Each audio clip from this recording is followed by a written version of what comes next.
Welcome, dear listener, to a story woven from magic and memory, a tale that unfolds like the softest of enchantments beneath a starlit sky.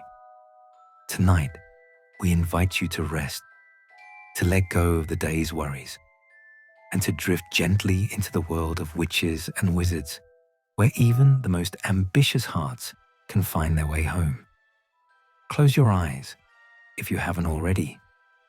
Feel the weight of your body sinking softly into comfort. Breathe in deeply, and as you breathe out, imagine yourself settling into a worn armchair beside a crackling fire. Somewhere safe, somewhere warm, somewhere magical. Tonight's story is about a boy who became a man, a brother who lost his way and found it again, a soul who learned that the greatest magic of all is not found in power or position, but in the simple, profound act of coming home. This is the story of Percy Ignatius Weasley, third son of Arthur and Molly, brother to 6 siblings, a wizard whose journey would take him from the crooked, beloved halls of the Burrow to the gleaming corridors of the Ministry of Magic, and finally, through fire and loss, back to the arms of those who loved him most. Percy's tale is one of ambition and reconciliation, of pride humbled into love, of a heart that had to break before it could truly open. It is a story perfect for this quiet hour, for in its gentle unfolding, we find truths about family, forgiveness, and the courage it takes to admit when we've been wrong. So settle deeper now, dear listener.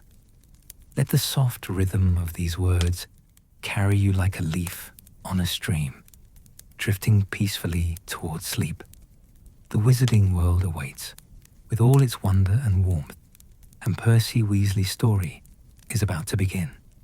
Chapter 1: Origins and the Weasley Legacy. In a crooked house held up by magic, a third son was born on a late summer morning, when the air smelled of ripening apples and the gentle hum of enchantment. The Burrow, as the Weasley family home was affectionately known, stood in the countryside of Devon, several stories tall and seemingly impossible in its architecture. It leaned and tilted in ways that would have made any Muggle architect faint with horror. Yet it stood firm, held together not by nails and mortar alone, but by magic, love, and the accumulated charms of generations. The house seemed to have grown organically over the years, with rooms added here and there as the family expanded, each addition a testament to the cheerful chaos of Weasley life. On the morning of August 22nd, as the sun painted the mismatched walls in shades of honey and gold, Molly Weasley brought her third son into the world. They named him Percy, after Molly's father, and gave him the middle name Ignatius, a name that carried the weight of old magical families and quiet dignity. Even from the beginning, there was something different about Percy. While his older brothers Bill and Charlie had been robust babies, loud and demanding and quick to laugh, Percy was a quieter infant, watching the world with solemn blue eyes that seemed to take everything in. He rarely cried without reason, and when he did, it was a purposeful sound, a clear communication of a specific need. Molly would often find him in his crib, not sleeping, but simply observing the mobile of tiny broomsticks that hung above him, his small face serious and contemplative. The Burrow itself was a character in Percy's early life, as much a part of his story as any person. The kitchen, warm and perpetually filled with the scent of Molly's cooking, was the heart of the home. Copper pots hung from hooks, polishing themselves with occasional lazy swipes of enchanted cloths. The old wireless set on the windowsill played everything from Celestina Warbeck to Quidditch match commentary, its sound weaving through the house like an old friend's voice. The Weasley family, though pure blood and able to trace their magical lineage back through centuries, lived modestly. Arthur Weasley worked at the Ministry of Magic in the Misuse of Muggle Artifacts Office, a position that fascinated him endlessly, but paid rather poorly. The family's finances were always tight, their clothes often hand-me-downs, their possessions well used and well loved rather than new. But what the Weasleys lacked in galleons, they more than made up for in warmth, laughter, and an abundance of love that filled every crooked corner of their home. Percy grew up in this atmosphere of magical chaos and genuine affection. His earliest memories were painted in the colors of the burrow, the faded red of the kitchen walls, the gold of afternoon sunlight streaming through uneven windows, the deep green of the garden where gnomes had to be regularly degnomed, their tiny bodies arcing through the air as they were tossed over the hedge by whichever Weasley child had drawn the short straw that day.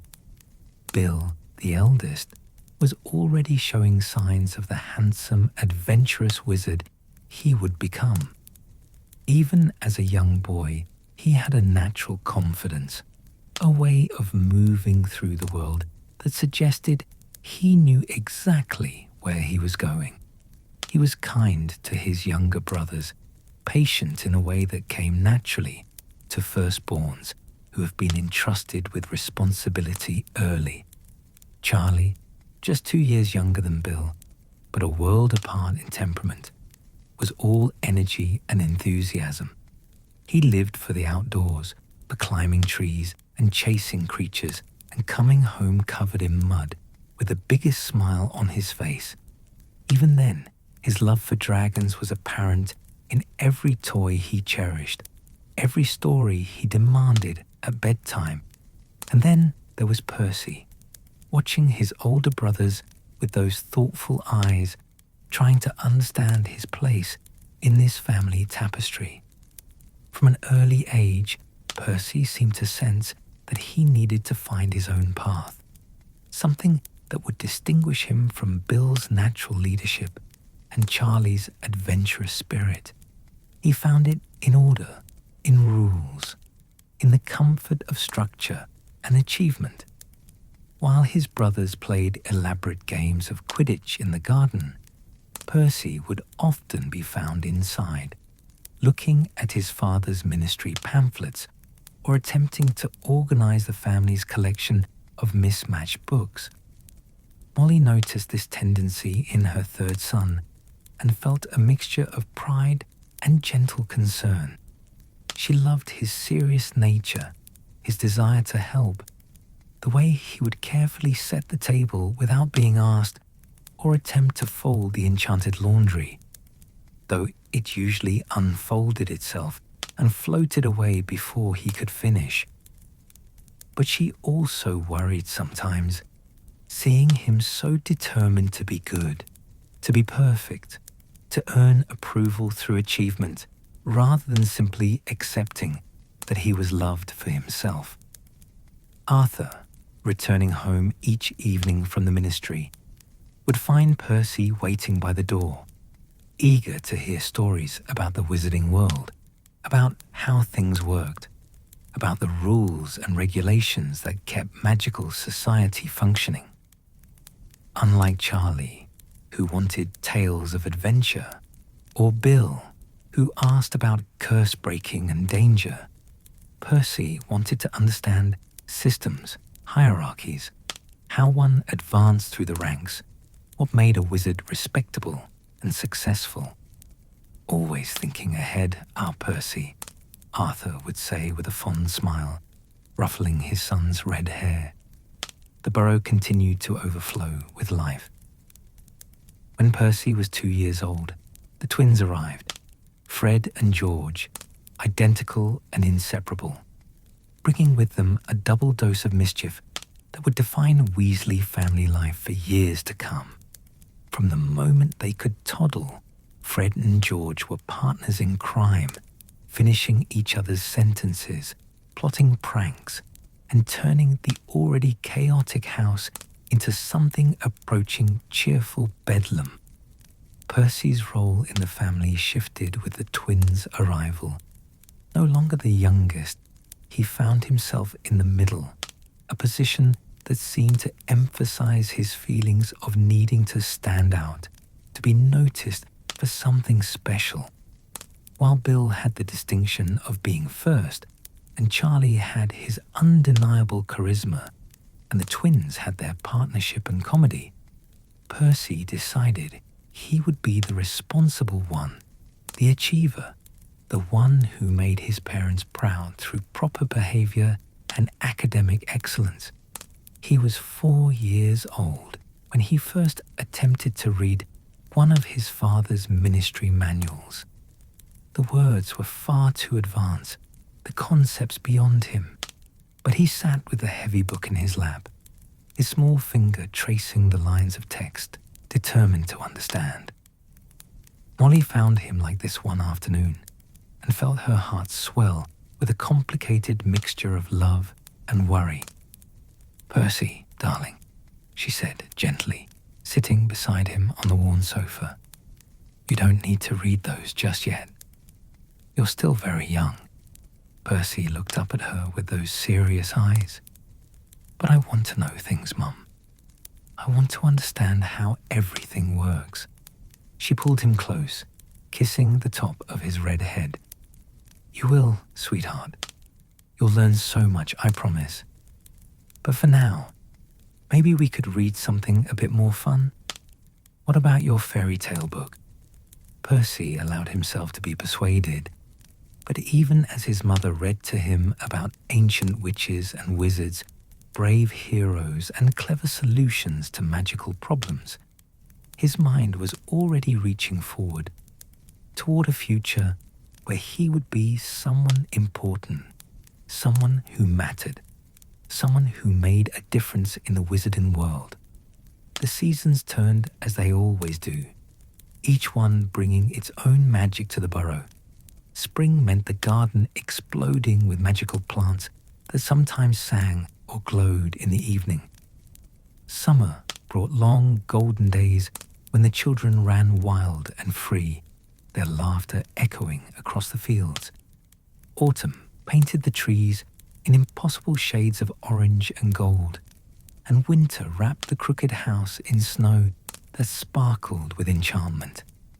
Through it all, Percy grew, his personality solidifying like a potion reaching the perfect consistency. He was the child who reminded his brothers to wash their hands before dinner, who tried to keep his small corner of the shared bedroom neat, an impossible task with Fred and George as roommates, who earned gold stars from his mother for helping without being asked. When Percy was 6, another brother arrived. Ronald Bilious Weasley came into the world on a spring morning, and with him came another shift in family dynamics.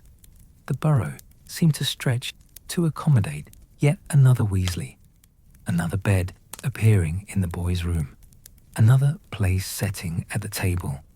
Percy, now well established in his role as the responsible middle child, took his duties as an older brother seriously.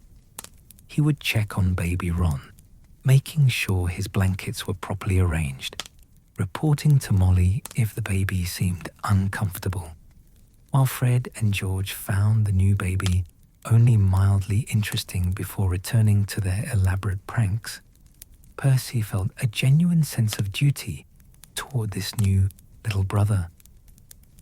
The Burrow's kitchen remained the heart of family life, and it was here that the Weasleys gathered each evening for dinner. The table was always crowded, always loud, with multiple conversations happening simultaneously, food being passed in every direction, and the occasional plate or spoon taking flight due to accidental magic from one of the younger children. Percy sat in his assigned seat, trying to maintain proper table manners even as chaos swirled around him, earning approving nods from his mother and good-natured teasing from his brothers. "Look at Percy, sitting up so straight," Fred would say, "like he's dining with the minister himself," George would add, and they would dissolve into identical grins. Percy would flush, but hold his posture, determined not to let them see that their teasing bothered him. He was doing things right, after all. He was being good. That mattered more than being the funniest or the most popular. As Percy approached his 7th birthday, his magical abilities began to manifest more consistently. All wizard children displayed accidental magic from time to time. Charlie had once climbed a tree and couldn't get down, only to find himself floating gently to the ground. Fred and George had somehow switched their appearances completely for an entire day, much to everyone's confusion. But Percy's magic, when it came, was different. His first clear display of magical ability happened during a moment of intense frustration. He had been trying to organize the family's collection of photographs, which had a habit of shuffling themselves into random order. Percy wanted them arranged by year, by event, by some logical system. When the photos refused to cooperate, moving every time he thought he had them sorted, he felt a surge of something hot and insistent rise within him. Suddenly, every photograph in the pile rose into the air and arranged itself in a perfect grid on the wall, sorted by date, each one hovering in place as if pinned by invisible hands. Molly, who had witnessed this, stood in the doorway with her hand over her mouth, caught between delight at her son's magical ability and gentle sadness at what it represented, this deep need for control, for order, for things to make sense in a household that thrived on cheerful chaos. "Well done, Percy," she said softly, and he beamed at her, proud and relieved that his magic had done something useful, something organized, something right. The photographs stayed on the wall for weeks, until Fred and George discovered they could rearrange them to create humorous combinations. Grandpa Weasley's head appearing at Bill's school picture, baby Ron's face superimposed on Charlie's dragon book. Percy was furious, of course, but even his anger was controlled, expressed through tight-lipped disapproval rather than shouting. As the months passed, Percy found himself increasingly drawn to his father's work stories, to tales of the ministry, of magical lore, of the structure and order that governed wizarding society. Arthur, tired after long days but always willing to engage with his children, would describe the different departments, the hierarchies, the way decisions were made and policies enacted. While most of the other children grew bored with these details, Percy soaked them up like a sponge, asking questions, remembering facts, building in his mind a picture of the world he would one day enter. The Weasley family legacy was one of loyalty, love, and a certain cheerful disregard for material wealth. They were purebloods, yes, with a family tree that stretched back through centuries of magical history, but they had never been among the wealthy or the powerful. The Weasleys were known instead for their integrity, their warmth, their willingness to stand up for what was right even when it wasn't popular or profitable. Percy absorbed this legacy differently than his brothers. While Bill and Charlie wore their Weasley name with casual pride, and Fred and George seemed determined to add notorious pranksters to the family reputation, Percy wanted to elevate it. He wanted to make the name Weasley synonymous with success, with respect, with achievement. He would be the one, he decided in his child's heart, who would prove that a Weasley could rise high, could be important, could be someone that others looked up to. When Percy was 7, the final piece of the Weasley family puzzle arrived. Ginevra Molly Weasley, Ginny, was born on a warm August day, the first daughter after 6 sons, and the Burrow seemed to sigh with contentment as if the family was now, finally, complete.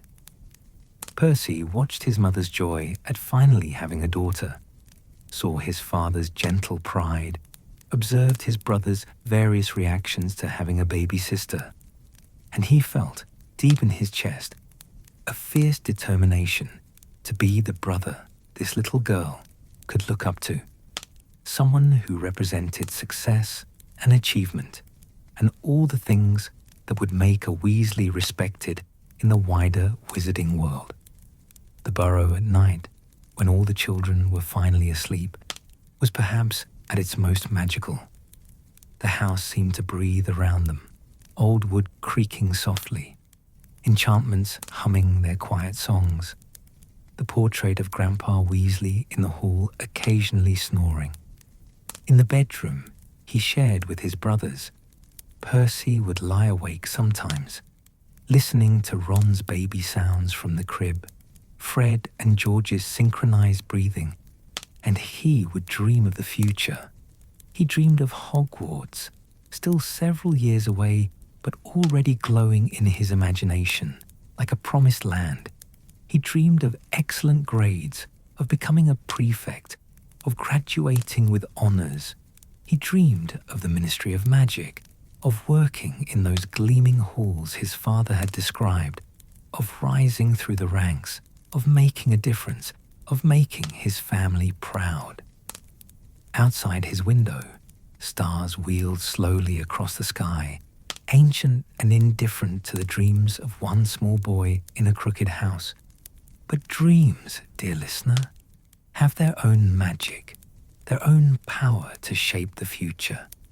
And Percy Weasley's dreams would indeed come true, though not without cost, not without pain, and not before he learned that sometimes the things we think we want most are not what we need. But for now, he was simply a boy in a house full of love, a third son trying to find his place, a young wizard whose story was only just beginning. The Burrow held him safe, as it held all the Weasleys, with magic and warmth and the promise that, no matter how far any of them might wander, this crooked, impossible, wonderful house would always be home. And so, the years of childhood continued to unfold, gentle and inevitable, carrying Percy toward the moment when an owl would arrive, bearing a letter sealed with purple wax, a letter that would open the door to everything he had been dreaming of, everything he had been working toward, everything that would define him, for better and for worse, in the years to come. But that moment was still ahead, waiting patiently, as all futures do, for the right time to arrive. Every young wizard remembers their first spark of magic, that moment when the impossible becomes possible, when the world reveals itself to be far more extraordinary than it first appeared. For Percy Weasley, that defining moment of magical awakening came on an autumn afternoon when he was 5 years old, and it was, characteristically, born from a desire for order rather than chaos. The Burrow's living room had been in a state of particular disarray that day.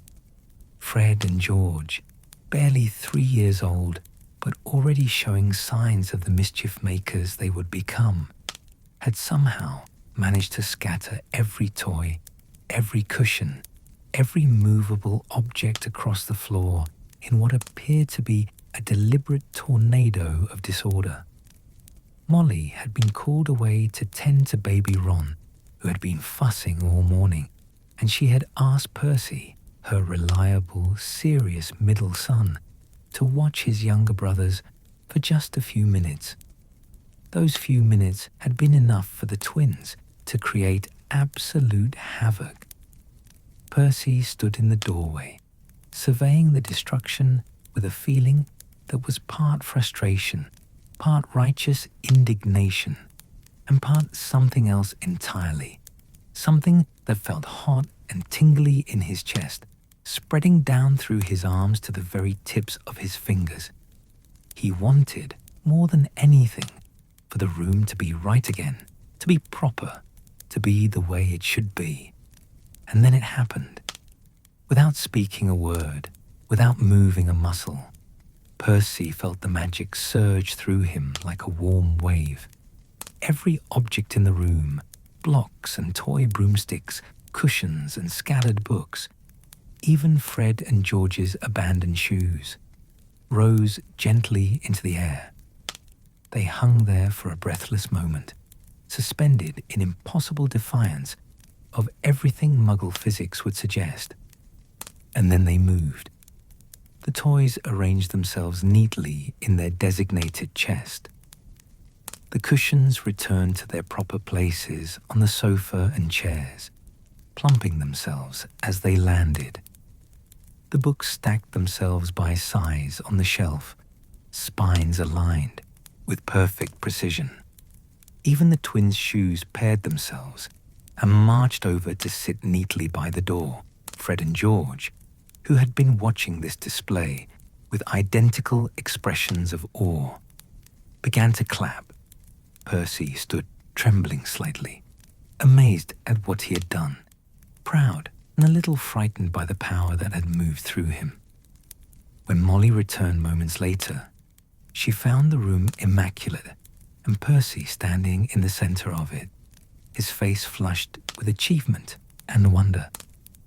"Percy," she said softly, understanding immediately what had happened.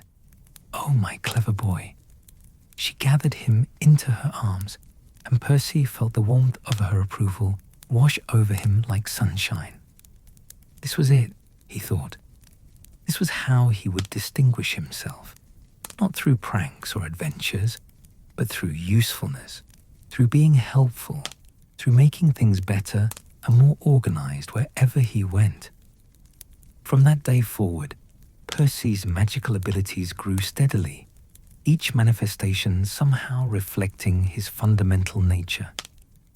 While other wizarding children caused spontaneous explosions of glitter or accidentally turned their siblings' hair green, Percy's magic tended toward the practical and orderly. He could summon objects to his hand with increasing accuracy.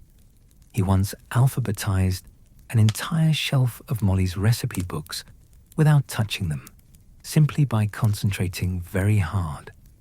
When he was particularly focused, writing would appear in neat, careful script on parchment before he had even picked up a quill. Arthur noticed these developments with a mixture of pride and thoughtful concern. One evening, as Percy sat at the kitchen table arranging his collection of chocolate frog cards by year of issue, Arthur settled into the chair beside him. "You're very organized, Percy," Arthur observed, his voice gentle and without judgment. Percy looked up at his father, trying to read whether this was praise or criticism. Is that a good thing, Dad?" Arthur smiled, his eyes crinkling with warmth. "It's a wonderful thing, son.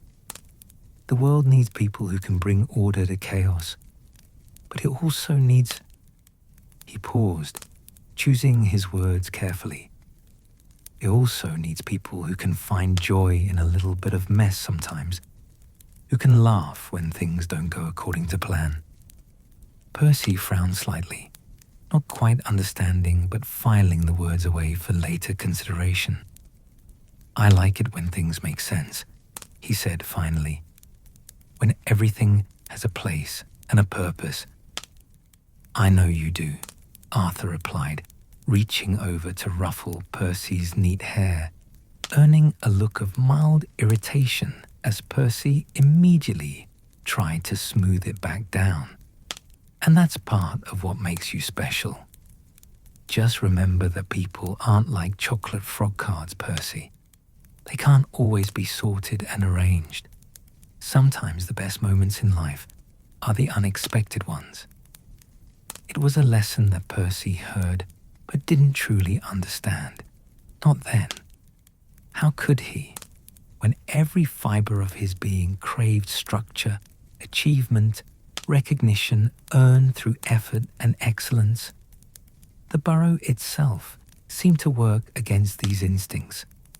It was a house that defied organization, where objects moved of their own accord, where dinner times were suggestions rather than schedules, where his mother's cooking expanded or contracted to feed however many people happened to be present. When Percy was 6, just before Ron's arrival, he attempted his most ambitious organizational project yet. He decided to create a comprehensive schedule for the entire Weasley household, color-coded, detailed, accounting for every family member's activities from wake-up to bedtime. He spent weeks on it, laboriously writing out each time slot, each task, each person's responsibilities in his careful, childish handwriting. He presented it at breakfast one morning with the solemn pride of someone unveiling a masterpiece. Bill and Charlie exchanged amused glances. Fred and George giggled. Molly looked at the chart with her hand pressed to her heart, torn between laughing and crying at her serious little boy's earnest effort. "This is very impressive, Percy," Arthur said carefully, examining the chart. "You've clearly put a lot of thought into this. Now everyone will know exactly what they should be doing," Percy explained, his voice bright with conviction. "We won't waste any time, and everything will run smoothly." The Weasley schedule, as it came to be known in family lore, lasted approximately 3 hours before it became apparent that the Weasley family could not be scheduled. Fred and George ignored it entirely. Charlie had Quidditch practice that Percy hadn't accounted for. Bill needed to study for exams at times that didn't fit the neat blocks Percy had created. Even Molly's cooking refused to conform to the schedule, with meals taking longer or shorter depending on what she was making and how many interruptions she had to manage. By lunchtime, Percy's careful chart was already obsolete, and by dinner, it had been accidentally spattered with gravy and relegated to a drawer, where it would remain as a testament to good intentions and the impossibility of truly controlling chaos. Percy felt the failure of his schedule keenly, though his family tried to soften the blow. He retreated to his room, the one space he could control, and arranged and rearranged his few possessions with almost frantic precision. His school books, borrowed from Bill and Charlie, carefully covered to protect them. His growing collection of chocolate frog cards, his few treasured items, all had their exact places, and Percy found comfort in maintaining this small island of order in the sea of Weasley chaos. Ron's arrival when Percy was 6 brought new dynamics to the family. Percy took his role as older brother seriously, perhaps too seriously for a 6-year-old. He would sit beside Ron's crib, reading aloud from textbooks that were far too advanced for either of them to understand, convinced that early exposure to academic material would give his youngest brother an advantage in life. "Percy, darling," Molly would say gently. "Perhaps Ron would prefer a nice story about Babbity Rabbity. Something with pictures." But Percy was convinced that his method was better, more useful, more likely to produce results. Even then, he believed that success came through discipline and proper preparation, not through play or frivolity. The twins, meanwhile, had become Percy's particular trial. Fred and George seemed to view their serious older brother as an irresistible target for pranks and teasing. They would hide his carefully organized items, rearrange his books, or mimic his serious expressions until even patient Molly had to tell them to stop. Percy bore these torments with tight-lipped dignity, refusing to show them that they bothered him, which of course only made him more interesting to them. "Why is Percy so serious?" Fred asked their mother one day. "He never laughs at our jokes," George added, sounding genuinely puzzled. Molly sighed, stirring a pot of soup that stirred itself, but still seemed to need her attention. "Percy shows love differently than you two do," she explained. "He shows it by being responsible, by trying to help, by wanting everything to be just right. That's his way." The twins considered this, then shrugged in unison and went back to plotting their next prank, this one involving turning all of Percy's textbook covers invisible so he couldn't tell which was which. Percy discovered this at breakfast the next morning, and after a moment of horror, simply used his emerging magical skills to label each book with floating letters until the spell wore off. His ability to adapt to their pranks while maintaining his composure only increased their determination to crack his serious facade. As Percy approached his 8th birthday, he began to count down the years until he could attend Hogwarts. 3 more years felt like an eternity. He had absorbed every story Bill and Charlie told about the school, memorizing details about the 4 houses, the classes, the professors, the castle itself. He knew that he would be sorted into Gryffindor. All Weasleys were Gryffindors, brave and true, and he dreamed of the moment when the sorting hat would confirm his place in the family tradition. But more than just attending Hogwarts, Percy dreamed of excelling there. He imagined receiving top marks in every subject, becoming a prefect like Bill would surely become, earning the respect of his professors and peers through dedication and hard work. He imagined returning home for Christmas holidays with glowing reports, making his parents beam with pride, proving that a Weasley could be more than just brave. They could be brilliant too. The Burrow during these years was a place of constant activity and noise. With 6 boys and baby Ginny now filling the crooked house, there was never a quiet moment. Meals were raucous affairs with food flying across the table, sometimes literally. Conversations overlapping, arguments breaking out and resolving within minutes, laughter echoing off the mismatched walls. Percy often felt like an island of calm in this storm, or at least he tried to be. He sat in his designated spot at the table, cut his food into neat pieces, chewed with proper manners, and tried not to wince when Fred or George would inevitably start a food fight, or when Ron would bang his spoon demanding more pudding. He loved his family. Of course he did. But sometimes the chaos felt overwhelming, suffocating, like trying to breathe underwater. In the evenings, when the younger children were in bed and the house finally settled into something approaching quiet, Percy would sometimes find his father in the shed that Arthur had claimed as his workshop. Here, surrounded by Muggle artifacts in various states of disassembly, Arthur Weasley pursued his passion for understanding how non-magical people made things work. "Come in, Percy," Arthur would say, looking up from whatever plug or battery or mysterious Muggle device he was examining.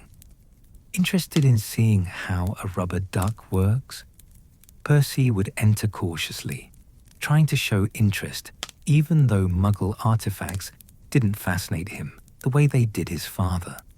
What Percy really wanted was to talk about the Ministry, about how one advanced through the ranks, about what made a successful career in magical government.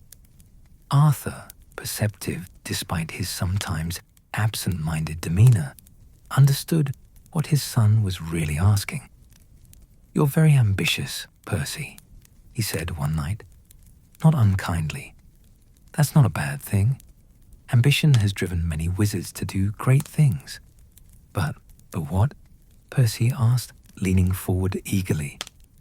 "But ambition without principle is dangerous," Arthur continued, his voice serious now. "The Ministry is full of people who wanted power, position, prestige. Some of them are good people who use their positions to help others. Some of them—" He trailed off, his expression darkening slightly. "Some of them forget what really matters in the pursuit of advancement." "I won't forget," Percy said with the absolute certainty of childhood. "I'll work hard and follow the rules and do everything properly, and I'll rise through the ranks because I earned it, not because I did anything wrong." Arthur smiled, though there was something sad in it. "I believe you mean that, son. I truly do." As the seasons continued their eternal dance around the burrow, Percy grew taller, his magic grew stronger, and his determination grew fiercer. He was 8, then 9, then 10, each year bringing him closer to the moment he'd been waiting for since he was old enough to understand what Hogwarts meant. He watched Bill leave for Hogwarts with a mixture of excitement and envy, listened eagerly to every detail in his brother's letters home, absorbed information about classes and professors and house points like he was studying for an examination. When Charlie followed 2 years later, Percy felt the absence of both his older brothers keenly, but he also felt a growing anticipation. Soon, it would be his turn. The summer before Percy turned 11 was both the longest and shortest of his life. He knew the letter would come. It had to come. He was a Weasley. There was never any doubt. But the waiting felt interminable. He checked the window for owls so many times each day that even patient Molly told him to go find something else to do. "Percy, love," she said gently, "one particularly hot July day, the letter will come when it comes. Watching for it won't make it arrive any faster." "But what if it doesn't come?" Percy asked, voicing a fear he'd barely allowed himself to acknowledge. "What if something's wrong? What if—" "It will come," Molly said firmly, pulling him into a hug despite the summer heat. "You're a bright, talented young wizard, and Hogwarts would be lucky to have you. Now please, go play with your brothers. Enjoy these last weeks at home." But Percy couldn't play the way his brothers did. He couldn't lose himself in Quidditch matches or elaborate games or the twins' schemes. Instead, he reread Bill and Charlie's old textbooks, practicing simple spells with his father's old wand, which didn't work quite right for him but was better than nothing, memorizing facts about magical history and theory that he was convinced would give him an advantage once term began. Ginny, now a curious toddler with Molly's red hair and a personality that was beginning to show itself as both sweet and fierce, would sometimes toddle into Percy's room and disrupt his studying. Most of his brothers would have found this annoying, but Percy discovered that he had a surprising patience for his baby sister. He would set aside his books and let her play with his chocolate frog cards. telling her about the famous witches and wizards pictured on them, even though she was far too young to understand. "When you're older," he told her seriously, "I'll help you study for Hogwarts. I'll teach you everything I've learned, and you'll be the best student in your year. The first Weasley girl at Hogwarts in generations. You'll make us all proud." Ginny giggled and tried to eat Merlin's card, and Percy gently removed it from her mouth, smiling despite himself. And then, on a morning in late July, when the heat shimmered over the Burrow's garden and the gnomes were being particularly troublesome, it happened. An owl arrived. Percy saw it through the kitchen window. A large tawny owl that he didn't recognize, carrying something that could only be one thing. His heart seemed to stop and then start again, beating so hard he could hear it in his ears. The owl swooped through the open window. Molly had given up on keeping them closed in summer. Too many owls came and went in a house full of wizards and landed directly in front of Percy's breakfast plate. It extended its leg, and there it was, a thick envelope of yellowish parchment, addressed in emerald green ink to Mr. P. Weasley, the Burrow, Devon. Percy's hands shook as he took the letter. The entire family had gone silent, watching him. Even Fred and George had stopped their usual morning chaos, sensing that this was a moment that mattered. With careful, trembling fingers, Percy broke the purple wax seal and unfolded the letter inside. Hogwarts, School of Witchcraft and Wizardry. Headmaster, Albus Dumbledore. Order of Merlin, First Class, Grand Sorcerer. Chief, Warlock, Supreme Mugwump, International Confed. Of Wizards. Dear Mr. Weasley, we are pleased to inform you that you have been accepted at Hogwarts School of Witchcraft and Wizardry.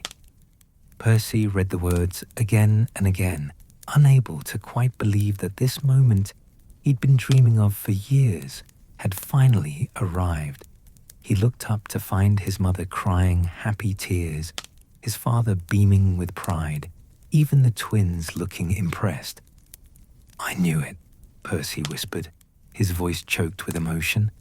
"I knew it would come." "Of course it came, you daft git," Ron said from his high chair, though at 4 years old, his pronunciation was still uncertain. "You're a wizard." Everyone laughed, and Percy felt something warm and bright bloom in his chest. Joy, pure and uncomplicated, unmarred, yet by the ambition and pride that would later complicate so much. In this moment, he was simply an 11-year-old boy who had received his letter to Hogwarts, who would soon follow his brothers into the castle of his dreams, who would finally have the chance to prove what he could do. Molly pulled him into a crushing hug. "My Percy," she said, her voice thick with emotion. "My clever, determined boy. You're going to do wonderfully."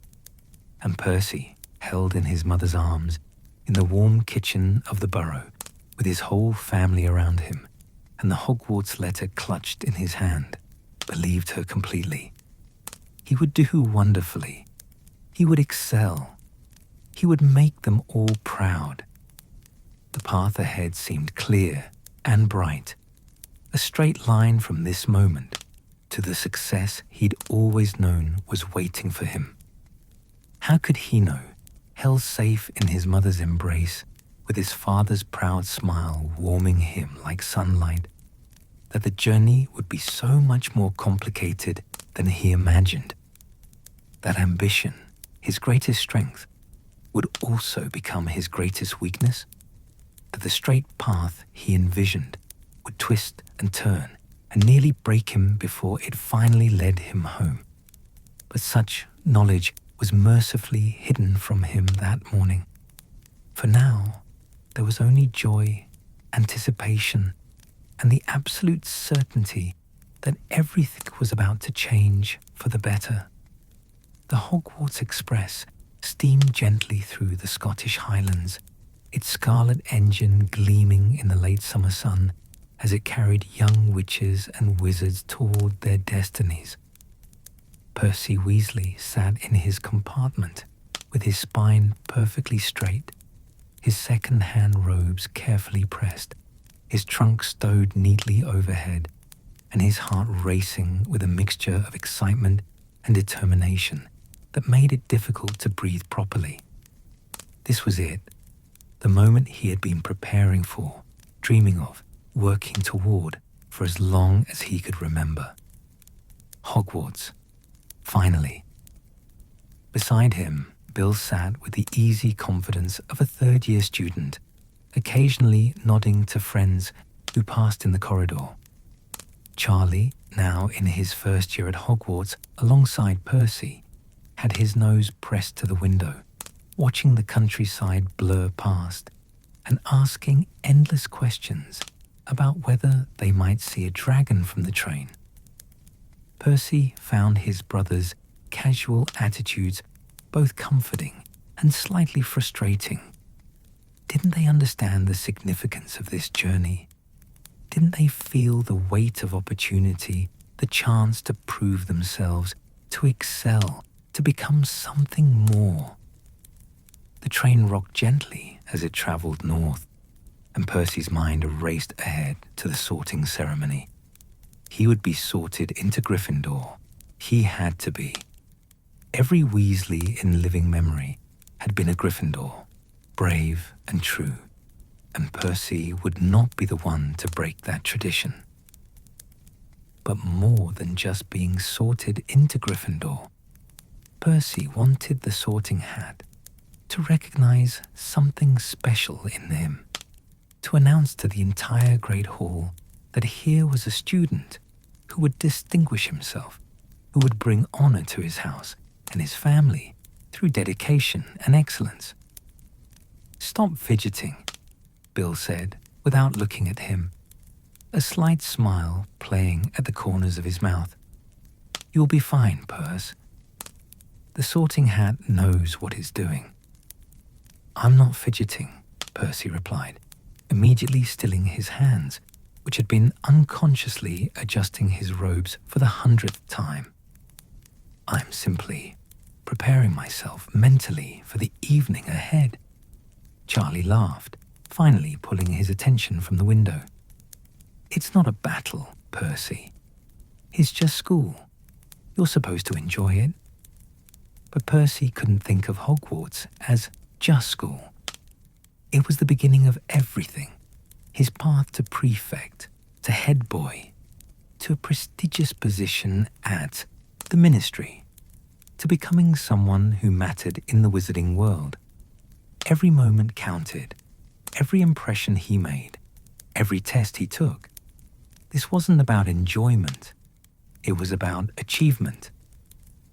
As the train continued its journey, students filled the corridors, greeting friends, sharing sweets, laughing and talking with the easy camaraderie of those who belonged. Percy watched them, trying to memorize names and faces, cataloging information that might be useful later. That girl was a Ravenclaw, he noted, recognizing the blue-trimmed robes. Those boys were clearly Slytherins, their bearing confident and their laughter sharp. He would need to navigate all of this carefully, building the right relationships, avoiding the wrong crowds, positioning himself for success. The Scottish landscape grew wilder as the afternoon faded into evening, mountains rising in the distance, lochs gleaming like scattered mirrors.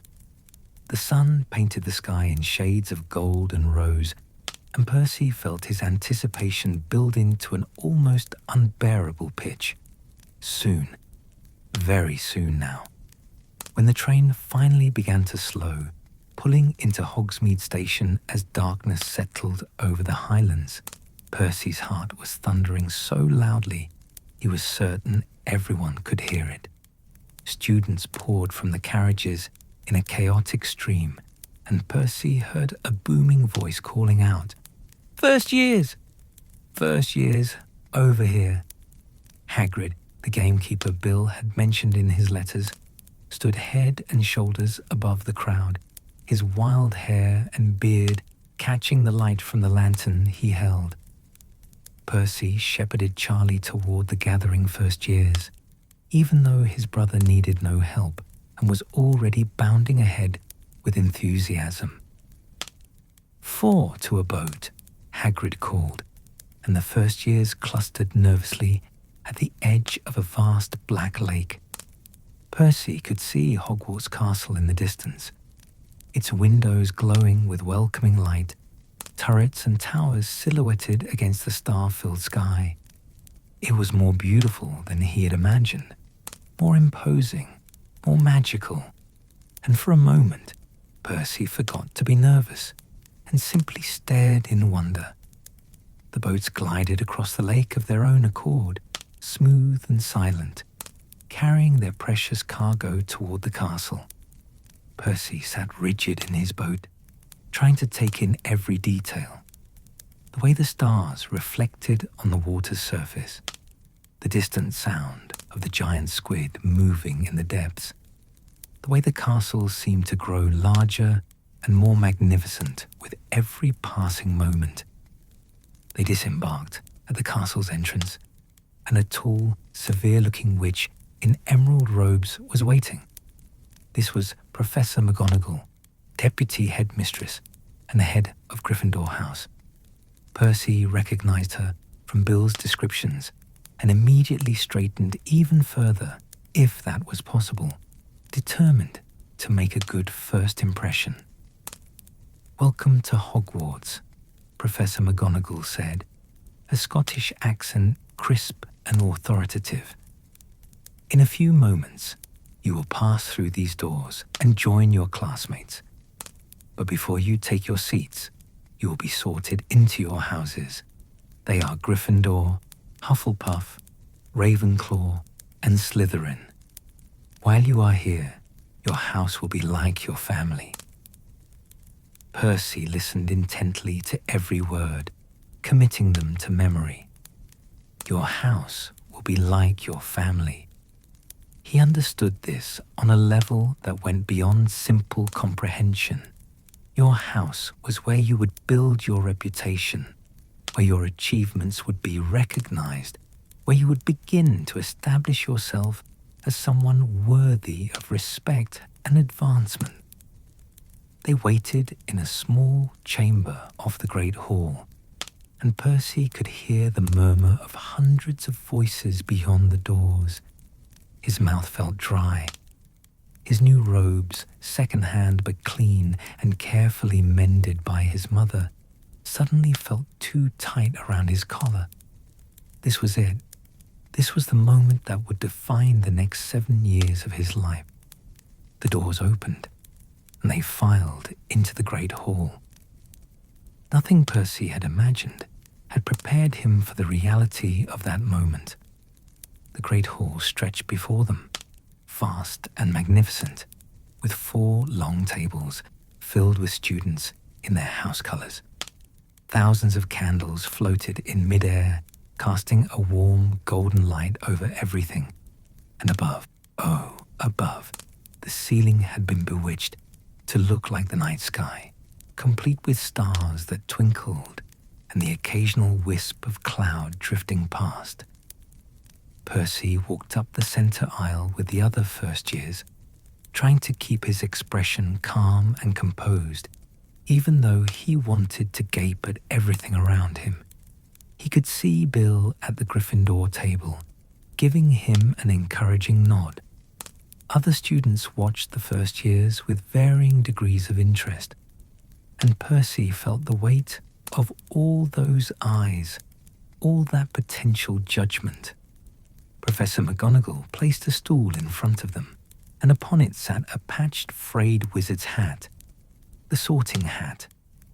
Percy stared at it, this artifact that would determine where he belonged, and then nearly jumped when the hat opened what appeared to be a mouth and began to sing.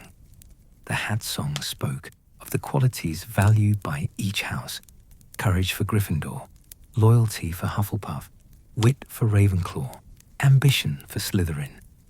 Percy listened, his mind racing. He was brave, certainly. All Weasleys were brave. But he was also ambitious, deeply ambitious, and for a terrifying moment, he wondered if the hat might see that ambition and sort him into Slytherin instead. No, that couldn't happen. He was a Gryffindor. He had to be. "When I call your name," Professor McGonagall announced, "you will put on the hat and sit on the stool.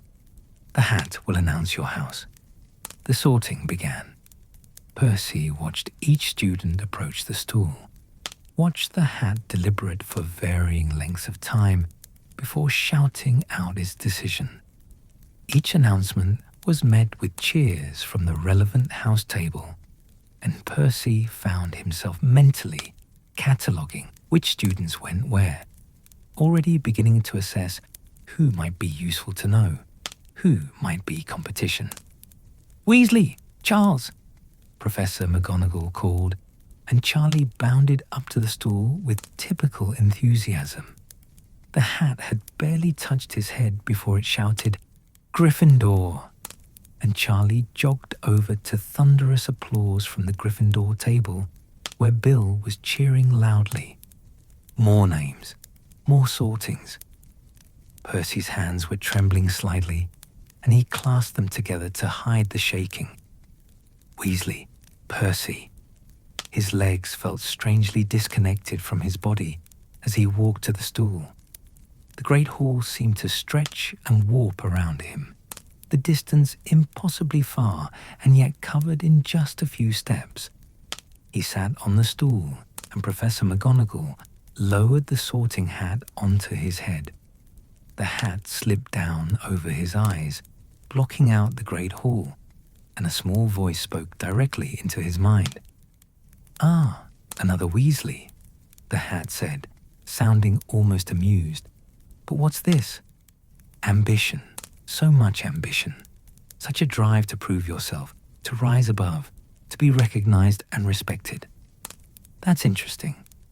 Very interesting indeed. You could do well in Slytherin, you know. Your ambition would take you far there." "No," Percy thought desperately. "Please, not Slytherin. I need to be in Gryffindor. My whole family. I have to be with my brothers. Have to be, or want to be," the hat mused. "There's a difference, you know. But I see your courage too, buried beneath all that ambition. The courage to work hard, to stand by your principles, to be true to yourself even when it's difficult. Yes, yes. I see where you belong. Better be. Gryffindor." The relief that washed over Percy was so intense, it left him momentarily dizzy. He pulled off the hat with shaking hands, and Professor McGonagall smiled at him, the first smile he'd seen on her stern face. As she took it back, the Gryffindor table was cheering, Bill and Charlie loudest of all, and Percy walked toward them feeling as though he was floating several inches above the ground. He sat down at the Gryffindor table, and his housemates clapped him on the back, welcoming him. Percy tried to smile, to appear confident and pleased, but inside, his mind was still replaying the hat's words. You could do well in Slytherin. Such ambition. Was ambition wrong? It couldn't be. Ambition drove people to achieve great things, to work hard, to excel. The hat had seen his courage too. It had said so. He was a Gryffindor because he was brave and true, not in spite of his ambition, but alongside it. The feast that followed was unlike anything Percy had ever experienced. The tables filled with food as if by magic, which he supposed it was. More food than he'd ever seen in one place. Golden roast chickens, joints of beef, Yorkshire puddings, peas, carrots, gravy, and so many other dishes that Percy couldn't identify them all. And then there were the desserts, treacle tarts and eclairs, chocolate gâteau, donuts, and Molly's favourite, spotted dick. But Percy found it difficult to eat, his stomach too tight with nervous energy. He watched the staff table instead, identifying professors from Bill's descriptions. There was Dumbledore, the headmaster, with his long silver beard and half-moon spectacles, looking both ancient and somehow ageless. Professor Snape, the potions master, dark and forbidding. Professor Flitwick, tiny and enthusiastic. And Professor McGonagall, who had returned to her seat and now surveyed the great hall with sharp eyes that seemed to miss nothing. After the feast, the prefects led the first years to their dormitories. The Gryffindor prefect was a confident fifth year who knew all the passwords and shortcuts, who walked with the easy authority of someone who belonged. Percy watched him carefully, memorizing the route to Gryffindor Tower, noting the moving staircases, the portraits that called out greetings or insults, the suits of armor standing silent guard in corridors that seemed to stretch on forever. Password, demanded the portrait of the fat lady when they reached Gryffindor Tower. Caput Draconis, the prefect announced, and the portrait swung forward to reveal the entrance to the common room. The Gryffindor common room was everything Percy had imagined, and more. A circular room with comfortable squashy armchairs, tables for studying, a fireplace where a cheerful fire crackled despite the late summer warmth. The walls were decorated in scarlet and gold, and windows looked out over the Hogwarts grounds, though it was too dark to see much now. Students were scattered throughout the room, talking, laughing, playing wizarding games, and Percy felt a fierce surge of belonging. This was his house now. This was where he would build his reputation. The boys' dormitory was up a spiral staircase, and Percy found his trunk already waiting beside a four-poster bed hung with deep red velvet curtains. He had 4 roommates, all first years like himself, and they introduced themselves with varying degrees of shyness or confidence.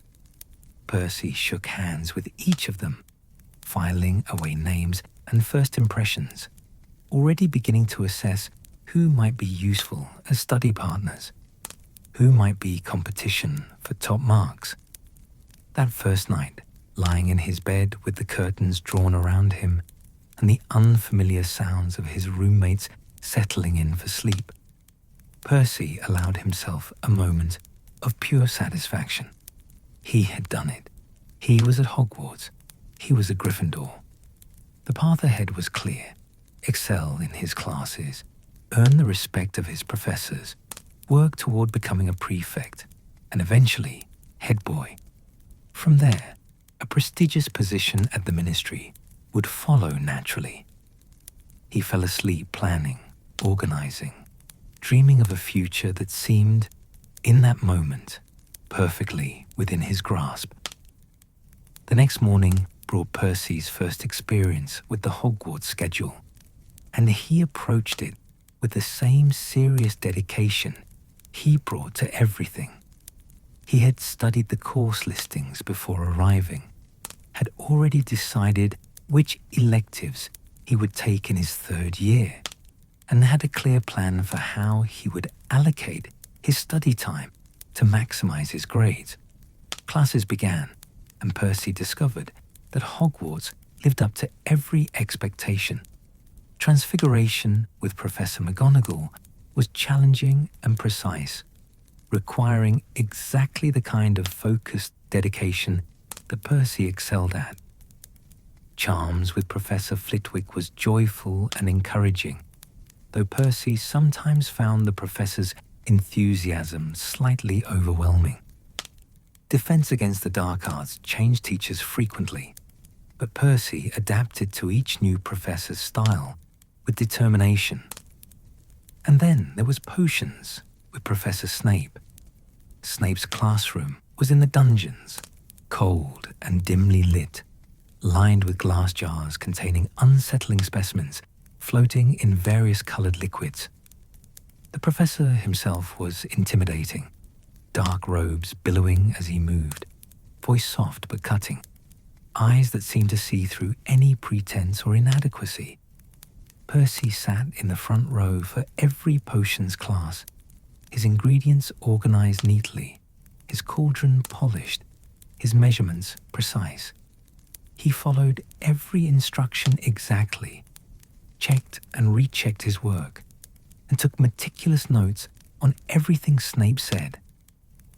While Snape was notoriously harsh with Gryffindors, showing clear favoritism toward his own Slytherin house, Percy discovered that Snape respected competence and precision.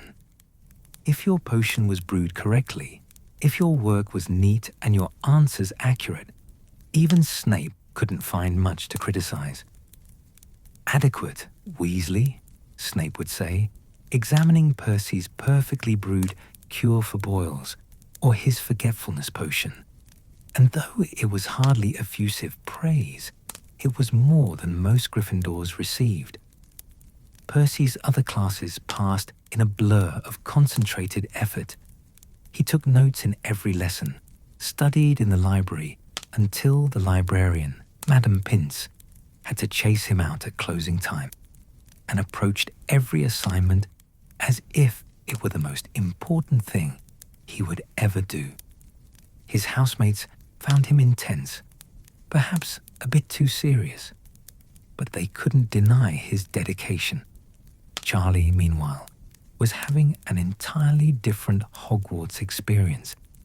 He had been recruited for the Gryffindor Quidditch team, an almost unheard of achievement for a first year, and spent his free time at practices or talking about dragons with anyone who would listen. He scraped by in his classes with minimal effort, his natural charm and enthusiasm carrying him through, and seemed utterly unconcerned with grades or academic achievement. Percy watched his brother's casual approach to school with a mixture of incomprehension and envy he would never admit to. How could Charlie be so relaxed? Didn't he understand that these years would determine their entire futures?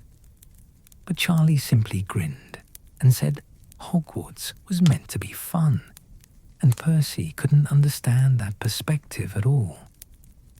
The other friendship that defined Percy's first year was with Oliver Wood, a second-year Gryffindor who had already established himself as the keeper for the house Quidditch team. Oliver was obsessive about Quidditch in the same way Percy was obsessive about academics, and they bonded over their shared intensity even though their passions lay in different directions. "You've got to have a system," Oliver would say, poring over Quidditch plays while Percy studied beside him in the common room. "You've got to plan everything out, be prepared for every possibility." "Exactly," Percy would agree, not looking up from his Transfiguration essay. Preparation is the key to success in any endeavor. They understood each other in a way that others didn't. Two serious boys in a house that valued bravery and sometimes mistook planning for cowardice. But it was in Percy's second year that his true path began to reveal itself. Professor McGonagall called him to her office one October afternoon, and Percy arrived with his heart racing, worried that he'd done something wrong despite his perfect behavior. "Sit down, Mr. Weasley," McGonagall said, her expression unreadable. Percy sat, his back straight, his hands folded neatly in his lap. "I've been observing you," McGonagall continued, and Percy's anxiety spiked. "Your academic performance has been exemplary. Your conduct has been beyond reproach. Your dedication to your studies and to upholding Gryffindor's standards has not gone unnoticed." Percy's anxiety transformed into cautious hope. "I would like to discuss with you," McGonagall said, the hint of a smile appearing at the corners of her mouth, "the possibility of you becoming a prefect when you reach your 5th year." And there it was, the thing Percy had been dreaming of, working toward, the first real step on the path he had chosen. He felt his face flush with pleasure and pride. "I would be honored, Professor," he managed to say, his voice steady despite the joy surging through him. "I'll work very hard to be worthy of that responsibility." "I have no doubt that you will," McGonagall replied. "Continue as you have been, Mr. Weasley, and that position will be yours." Percy left her office feeling as though he was walking on air. He was going to be a prefect. Professor McGonagall herself had essentially promised it. All he had to do was maintain his excellent grades, his perfect behavior, his unwavering dedication. And Percy knew he could do that. He was good at following rules, at meeting expectations, at being exactly what people needed him to be. He spent the rest of that day in a state of quiet exultation, and when he wrote to his parents that evening, he carefully worded his letter to convey the good news without sounding boastful. His mother's return letter was full of exclamation points and pride. His father's was more measured, but no less warm.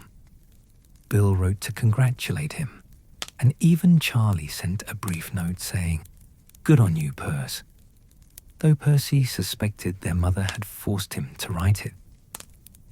The years that followed established a pattern. Percy excelled in every class, particularly ancient runes and arithmancy when he chose his electives.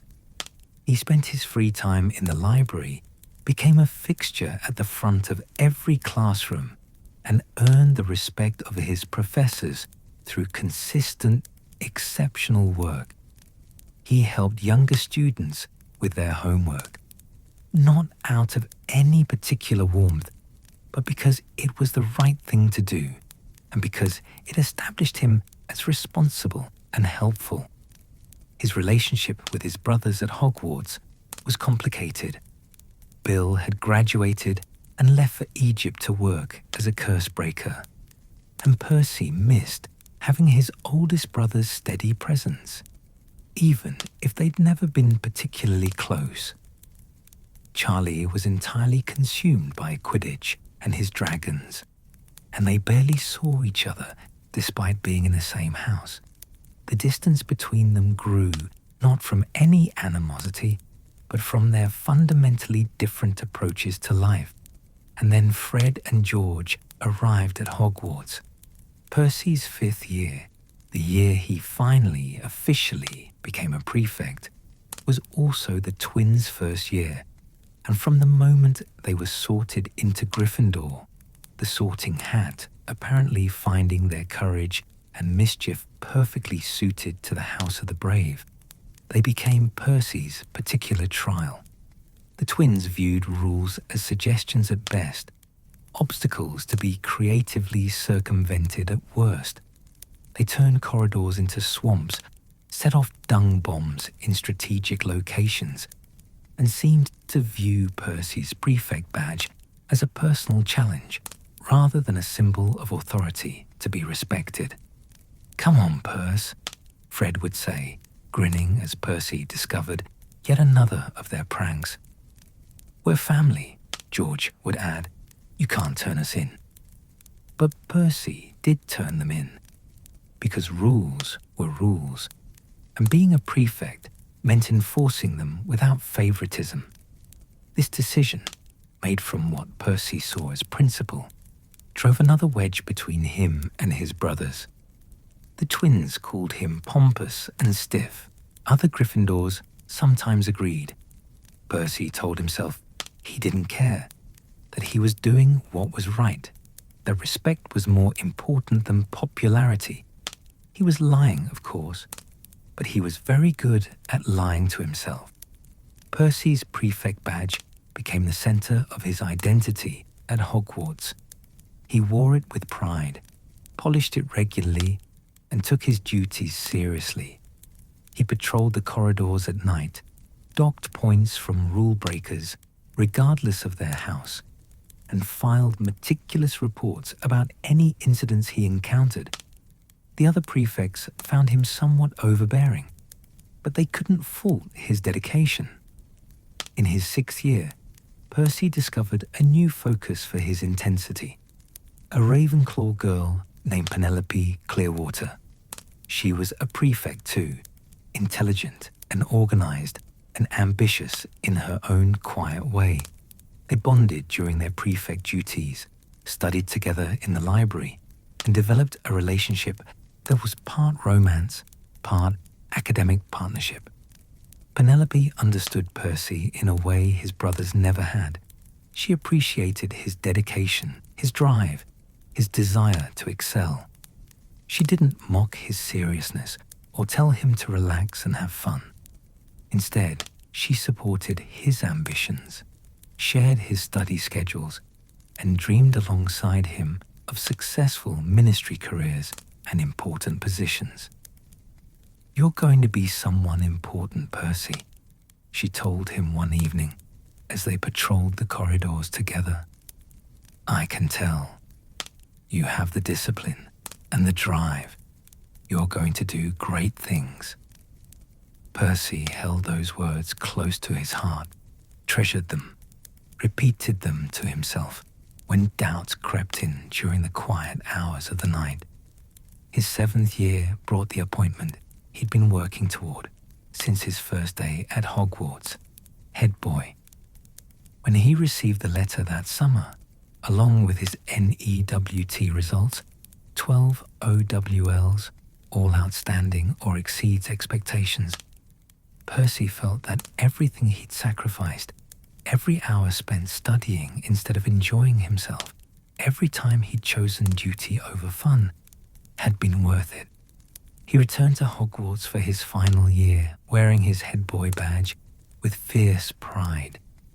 He had achieved what he'd set out to achieve. He was respected by the staff, admired, if not particularly liked, by many students, and positioned perfectly for the ministry career he'd always planned. But there were cracks in the foundation of Percy's carefully constructed identity, though he refused to acknowledge them. He was lonely, despite his achievements. He had Penelope, yes, and a few acquaintances, but no real friends beyond Oliver, who had graduated the year before. His relationships with his brothers had deteriorated to the point of civility at best, outright hostility at worst. Fred and George referred to him as Pompous Percy or Prefect Percy, with barely concealed contempt. Ron, who had arrived at Hogwarts in Percy's 5th year, seemed to view his older brother as an embarrassment. Percy told himself none of this mattered. He was building a future, not a popularity contest. He was being responsible, not pompous. He was following the rules because that's what successful people did. Graduation approached, both anticipated and feared. Percy had already secured a position at the ministry, junior assistant to Barty Crouch in the Department of International Magical Cooperation. It was exactly the kind of position he dreamed of, working for someone important, learning from the inside how the ministry functioned, positioning himself for advancement. The night before graduation, Percy sat in the Gryffindor common room long after everyone else had gone to bed. He looked around at the familiar space, the comfortable chairs, the fireplace, the windows overlooking the grounds, and felt a complicated mixture of triumph and loss. He had conquered Hogwarts, achieved everything he'd set out to achieve. Head boy, excellent NEWTS, a prestigious job waiting. So why did he feel so empty? Percy pushed the thought away, refusing to examine it. He was tired, that's all. Emotional because he was leaving a place that had been home for 7 years. Tomorrow, he would graduate, and then his real life would begin. Everything at Hogwarts had been preparation for this next chapter, and Percy Weasley was nothing if not prepared. He climbed the stairs to his dormitory, packed away his belongings with methodical precision, and lay down in his 4-poster bed for the last time. Outside, the stars wheeled slowly across the enchanted ceiling of the great hall floors below, and somewhere in the castle, portraits whispered about the graduating class, about the head boy who had been so dedicated, so driven, so determined to succeed. They didn't whisper about whether he'd been happy, because that question had never seemed to occur to Percy at all. The Ministry of Magic stood gleaming in the morning light, or rather, it would have gleamed had it been visible to Muggle eyes at all. Percy Weasley stood at the visitor's entrance, a telephone box on a seemingly ordinary London street, on his first day of work, and felt his heart swell with a pride so intense it was almost painful. This was it. This was everything he had worked for, dreamed of, sacrificed for. He was no longer a student, no longer just the third Weasley son trying to distinguish himself. He was a ministry employee, a junior assistant to Barty Crouch, senior, one of the most respected and powerful wizards in magical Britain. He stepped into the telephone box, dialed the numbers 62442, and spoke clearly into the receiver. Percy Ignatius Weasley, Jr., Assistant, Department of International Magical Cooperation. The mechanical voice confirmed his identity, and a silver badge dropped into the returned coin slot, bearing his name and position. Percy pinned it to his robes with trembling fingers, and the telephone box began its descent into the earth. The atrium of the ministry was even more impressive than his father's descriptions had suggested. The floor was polished dark wood, highly polished and gleaming. The peacock blue ceiling was inlaid with gleaming golden symbols that kept moving and changing like some enormous heavenly notice board. The walls on each side were panelled in shining dark wood and had many gilded fireplaces set into them. Every few seconds, a witch or wizard would emerge from one of the fireplaces on the left with a soft whoosh, while others would stride toward the fireplaces on the right, vanish into flames, and depart to various locations throughout magical Britain. And in the center of the atrium, the Fountain of Magical Brethren stood proud, a group of golden statues depicting a noble-looking wizard, a beautiful witch, a centaur, a goblin, and a house elf. Water sparkled as it fell from their wands, and the goblin's hat and the house elf's ears into the surrounding pool. Percy stood for a moment, simply taking it all in, feeling the weight of history, of importance, of being part of something so much larger than himself. First day, a passing witch asked kindly, noting his awed expression. Percy straightened immediately, composing his features into something more professional. Yes, he said, I'm starting in the Department of International Magical Cooperation. Well, good luck, she said with a smile, before hurrying toward the golden gates that led to the lifts. Percy followed, his new briefcase, a graduation gift from his parents, second-hand but serviceable, clutched in his hand.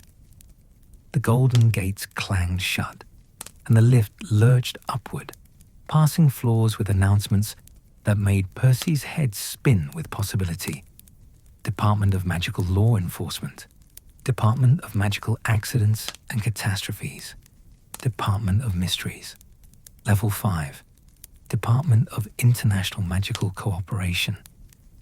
The lift doors opened, and Percy stepped out into a corridor lined with officers, witches, and wizards hurrying past with armfuls of parchment, owls swooping overhead with urgent messages. This was the heart of magical government, where decisions were made that affected wizards across the globe, and Percy was now part of it.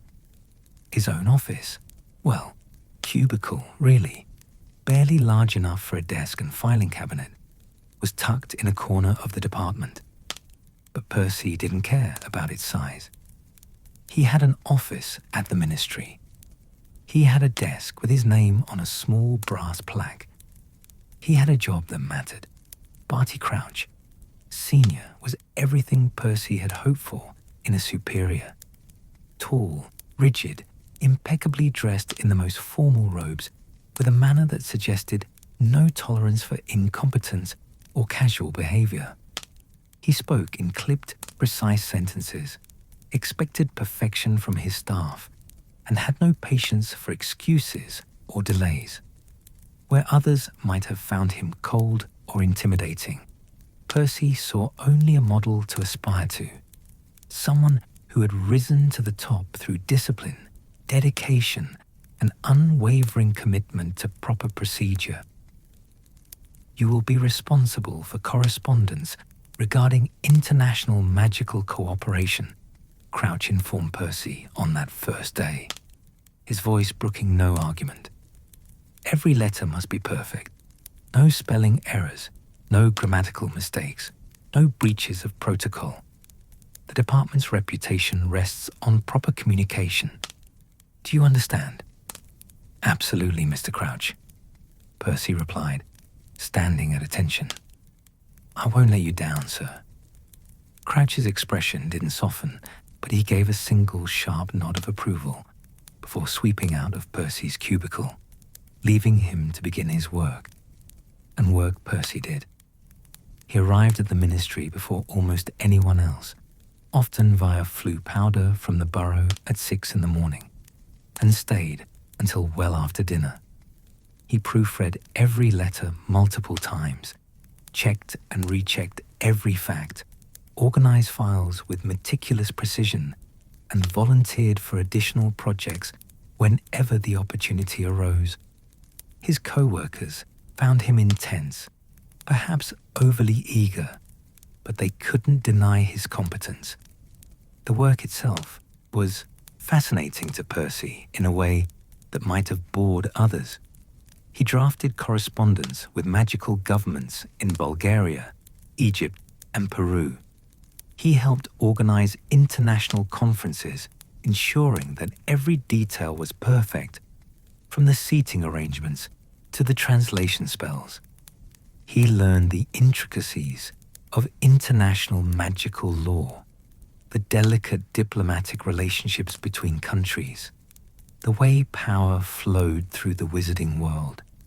At family dinners back at the borough, which Percy attended with decreasing frequency as his workload increased, he would try to share his enthusiasm for his work, only to be met with glazed expressions and polite, but clearly uninterested nods. "That's wonderful, dear," Molly would say, serving him another helping of shepherd's pie. "But you're working too hard. You look thin. Are you eating properly?" "I'm fine, Mum," Percy would reply, slightly irritated that she was focused on his eating habits rather than his professional achievements. "Mr. Crouch says my work has been exemplary." "That's great, Percy," Charlie would say, already mentally back in Romania with his dragons. "Hey, did I tell you about the Ukrainian iron belly we got last month?" Fred and George, now in their 4th year at Hogwarts, would exchange knowing looks and smirk. "Exemplary," Fred would mimic in an exaggerated, pompous voice. "Simply exemplary," George would echo, and they would dissolve into snickers. Percy's jaw would tighten, but he would say nothing, cutting his food with precise, controlled movements. They didn't understand. They never had. He was building a career, making something of himself, and all they could do was mock him for it. His father, Arthur, watched these exchanges with increasing concern. One evening, after a particularly tense family dinner, he pulled Percy aside in the garden where gnomes scuttled away from their approaching footsteps. "Son," Arthur began carefully, "I'm proud of your dedication to your work. You know that, don't you?" "Thank you, Dad," Percy replied, uncertain where this was going. "But I worry," Arthur continued, his voice gentle, "that you're sacrificing too much. Work is important, yes, but so is family. So is taking time to simply live, to enjoy life. You're young, Percy. You don't need to prove yourself so constantly." Percy felt a flash of irritation. His father worked in the misuse of Muggle artifacts office, a department that was largely dismissed as unimportant by serious ministry officials.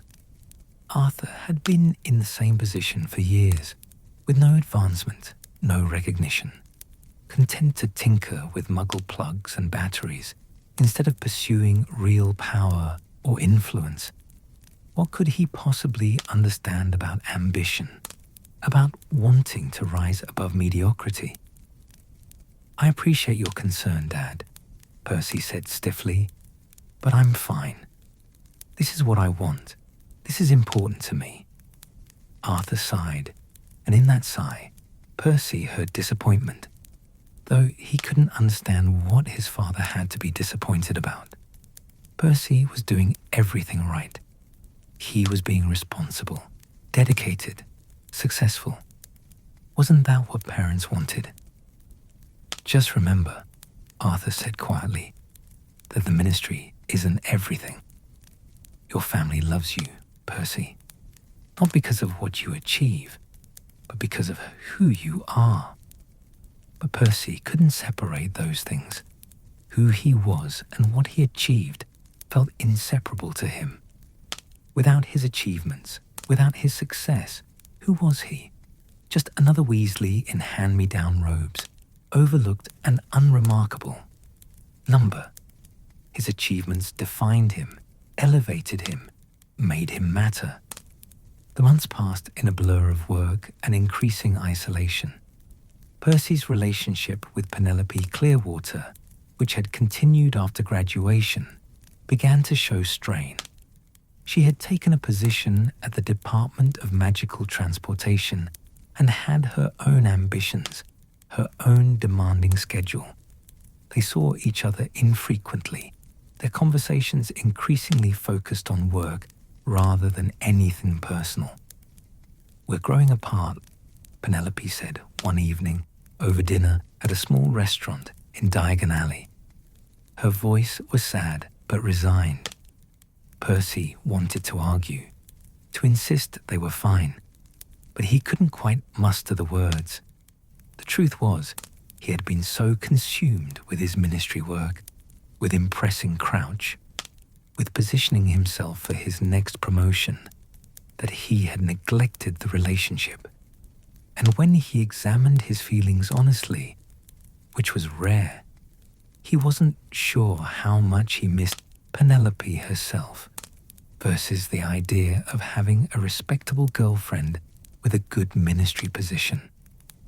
"Perhaps we both need to focus on our careers right now," Percy said carefully, and Penelope nodded, her eyes glistening with tears she wouldn't shed in public. They parted amicably, or at least civilly, and Percy returned to his work with even greater intensity, filling the empty spaces where a relationship might have been with more files, more correspondence, more hours at his desk. His dedication paid off with a promotion. After 2 years as junior assistant, Percy was moved up to full assistant to Barty Crouch, with a slight increase in salary and, more importantly, greater responsibilities and closer proximity to real power. He was present at high-level meetings now, taking notes as department heads discussed policy. He drafted important communications that would be sent under Crouch's signature. He was, slowly but surely, becoming indispensable. The ministry itself had become Percy's world. He knew every corridor, every shortcut, every person of importance. He understood the hierarchies, the politics, the unspoken rules that governed advancement. He networked carefully, building relationships with people who might be useful to his career while maintaining appropriate professional distance. He was invited to ministry functions and attended them all, always impeccably dressed in his best, if slightly worn, dress robes, always saying the right thing, making the right impression. And then came the summer of 1994, and with it, the Quidditch World Cup. The Weasley family had secured tickets, mostly through Arthur's connections, though Percy suspected his father had called in every favor he was owed to afford them. Percy attended, partly out of family obligation, but mostly because the World Cup was a major international event that provided networking opportunities with officials from various countries. The campsite was chaos. Thousands of wizards from around the world, tents of every description, the air filled with excitement and the smell of cooking, and the sounds of celebration in a dozen languages. Percy found it overwhelming and slightly distasteful. All this disorder and casual rule-breaking. People had set up their tents incorrectly, were using magic openly in ways that risked Muggle notice, and the ministry officials supposedly managing the event seemed to be doing so with cheerful incompetence rather than proper organization.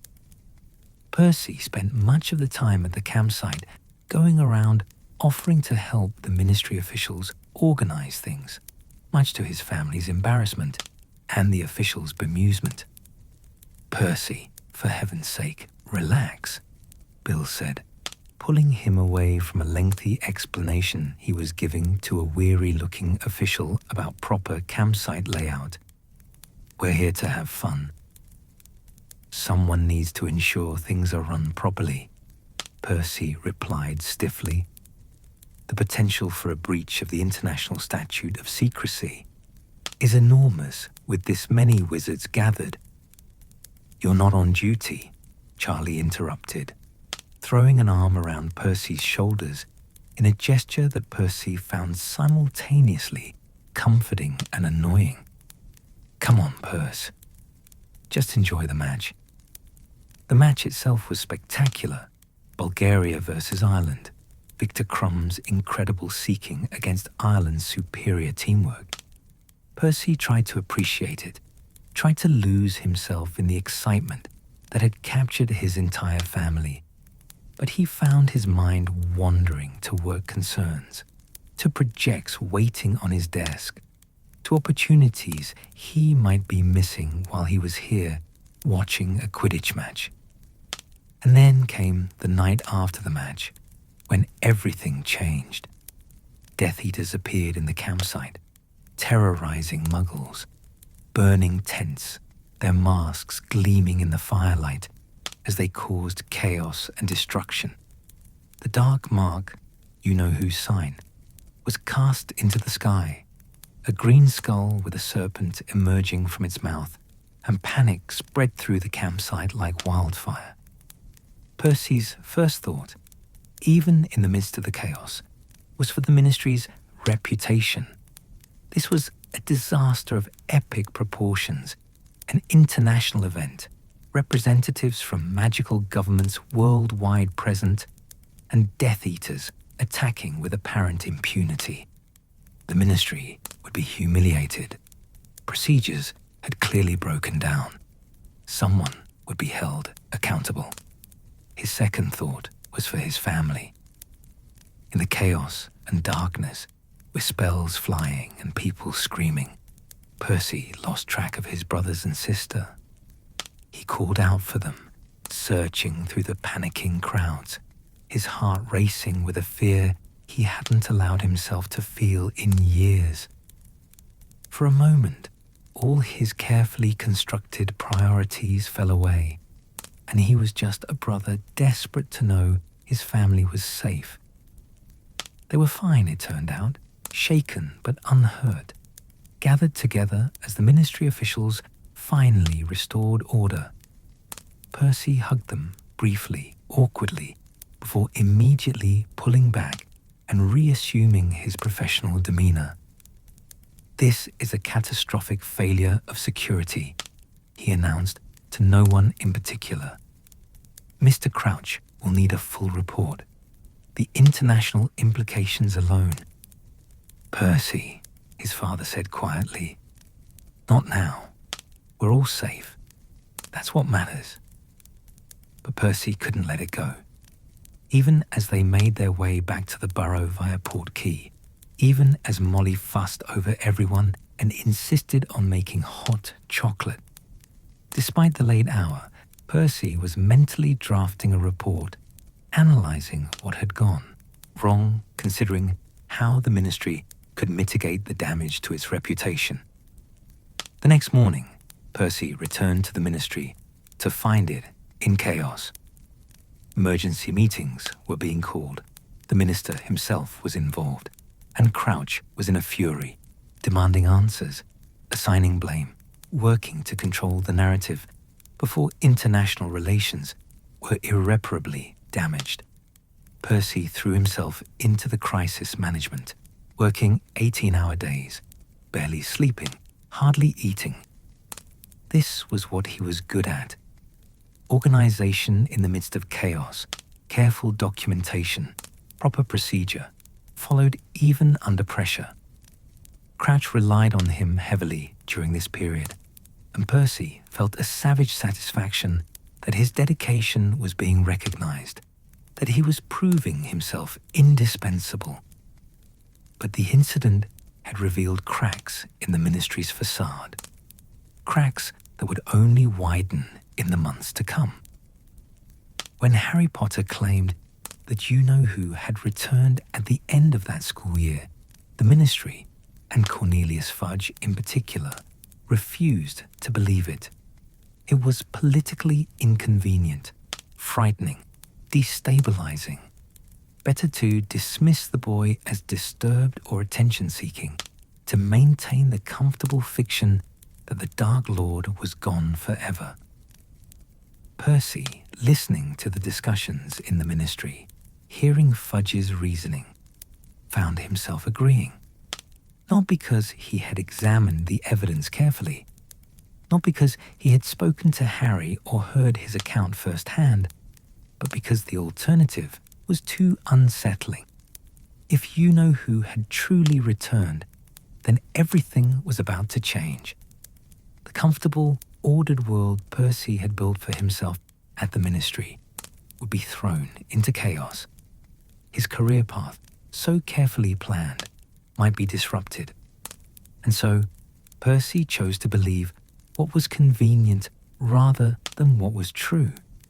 At the burrow, his family believed Harry. His father believed Harry. Dumbledore believed Harry. But Percy, sitting at the family dinner table one evening, found himself defending the ministry's position. "The ministry has conducted a thorough investigation," Percy said, his voice taking on the lecturing tone that his family had come to dread. "There's no credible evidence that you-know-who has returned. Harry Potter, while I'm sure he believes what he's saying, may have been traumatized by Cedric Diggory's death and—" "Percy, you can't seriously believe that," Arthur interrupted, his voice harder than Percy had ever heard it. "Harry saw him. Dumbledore believes him. Are you suggesting they're both lying? I'm suggesting, Percy replied, his jaw tight, that the Ministry has access to information and expertise that allows them to make informed decisions. Mr. Fudge himself has assured the department heads that there's no cause for alarm. Fudge is a fool, Arthur said flatly, and Percy felt his face flush with anger. He's the Minister of Magic, Percy snapped.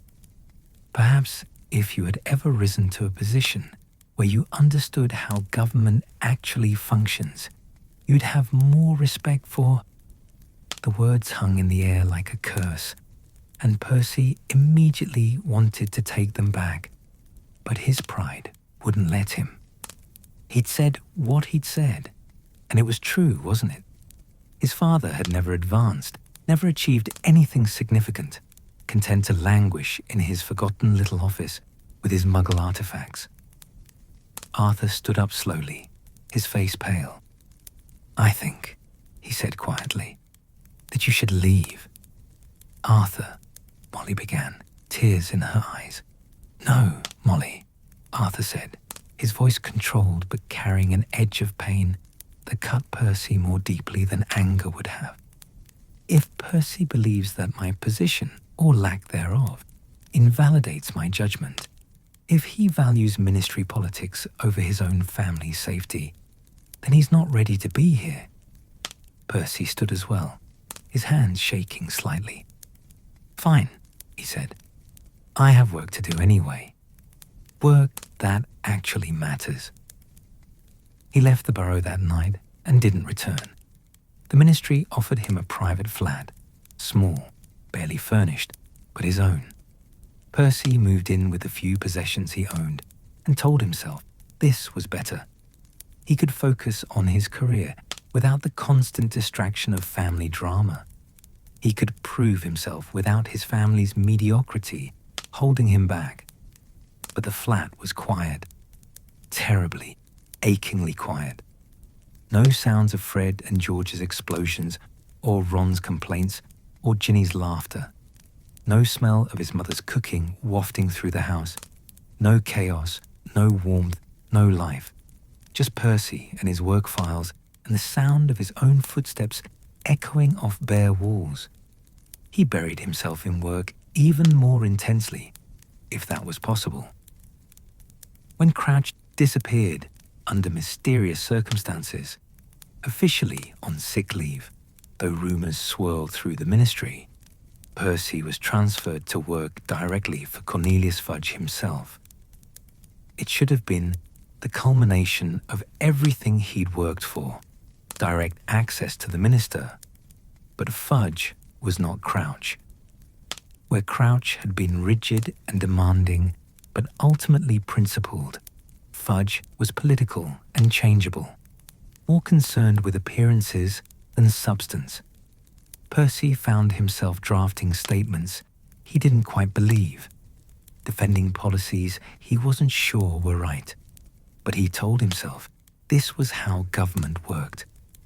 You supported your superior. You maintained loyalty to the institution. Personal doubts were irrelevant.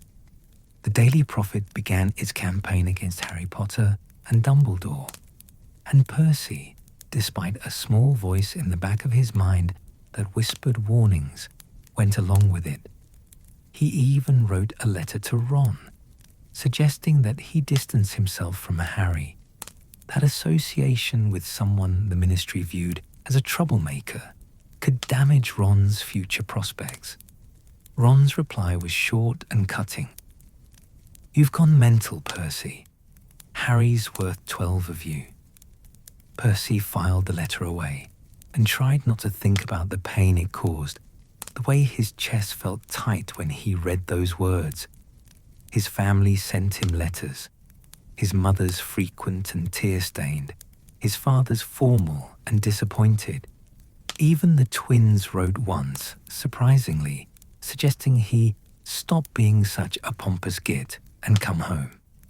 But Percy didn't respond, or rather, he sent brief professional notes acknowledging receipt of their correspondence, but maintaining that his position was correct, that the ministry knew best, that his loyalty was not misplaced.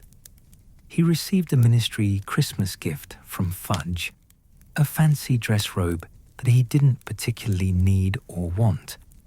And when his mother sent him his usual Weasley jumper, hand-knitted with love, Percy put it in a drawer without trying it on.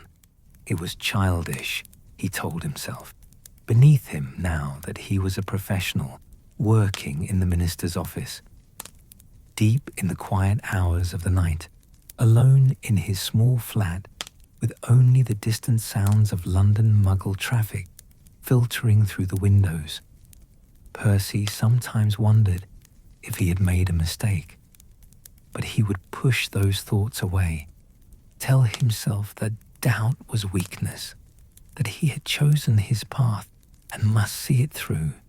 He had sacrificed too much to turn back now. To admit he was wrong would mean acknowledging that all those years of work, all those burned bridges, all that isolation had been for nothing. And Percy Weasley, proud and stubborn and terrified of being ordinary, could not allow himself to believe that.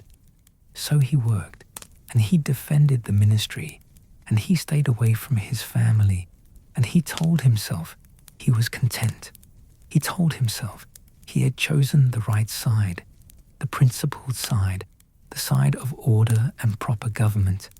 He told himself many things, there in his quiet flat with his important job and his minister-given gifts and his absolute crushing loneliness. And he almost believed them. War has a way of clarifying what truly matters, stripping away pretense and pride until only truth remains, stark and undeniable. Percy Weasley stood at his desk in the minister's office on a grey London morning, filing correspondence with the same meticulous precision he brought to everything, when the first crack appeared in the carefully constructed wall he had built around himself. The Daily Prophet lay open before him, and despite the ministry's continued insistence that all was well, the headlines had begun to change. Attacks were increasing. Disappearances were mounting. The names in the obituary section grew longer with each passing week, and some of those names Percy recognized, people he had gone to school with, people he had known however distantly. He told himself it was tragic but unrelated to you-know-who's supposed return. Dark wizards acting independently, criminals taking advantage of public fear.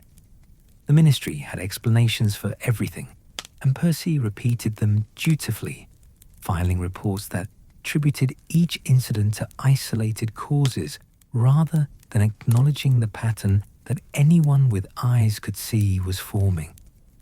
But alone in his flat at night, Percy found sleep increasingly difficult. The silence he had once told himself was peaceful now felt oppressive, and in the darkness, doubts crept in like cold air through poorly sealed windows. What if his family had been right? What if Harry Potter had been telling the truth all along? What if Percy had chosen the wrong side, not out of principle, but out of pride and fear? He pushed these thoughts away each morning, dressed in his best robes, and returned to the ministry, where he could lose himself in paperwork and procedure. As long as he kept busy, as long as he focused on the tasks in front of him, he didn't have to examine the growing unease in his chest. The summer of 1996 brought change that even the ministry could not deny.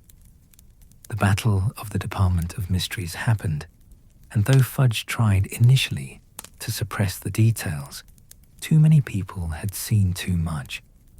Death Eaters had attacked inside the ministry itself. You know who? Voldemort, Percy forced himself to think the name, had appeared in the atrium. Dumbledore had been proven right about everything. the ministry descended into chaos. Fudge resigned in disgrace, and Rufus Scrimgeour took his place as minister, a harder man, a former Auror, who at least acknowledged the reality of the war they were facing. Percy watched his carefully ordered world crumble, saw the colleagues who had assured him he was right, suddenly scrambling to rewrite history, to claim they had always suspected the truth. Percy said nothing. He filed papers. He took notes. He did his job with the same dedication he had always shown, but something inside him had fractured.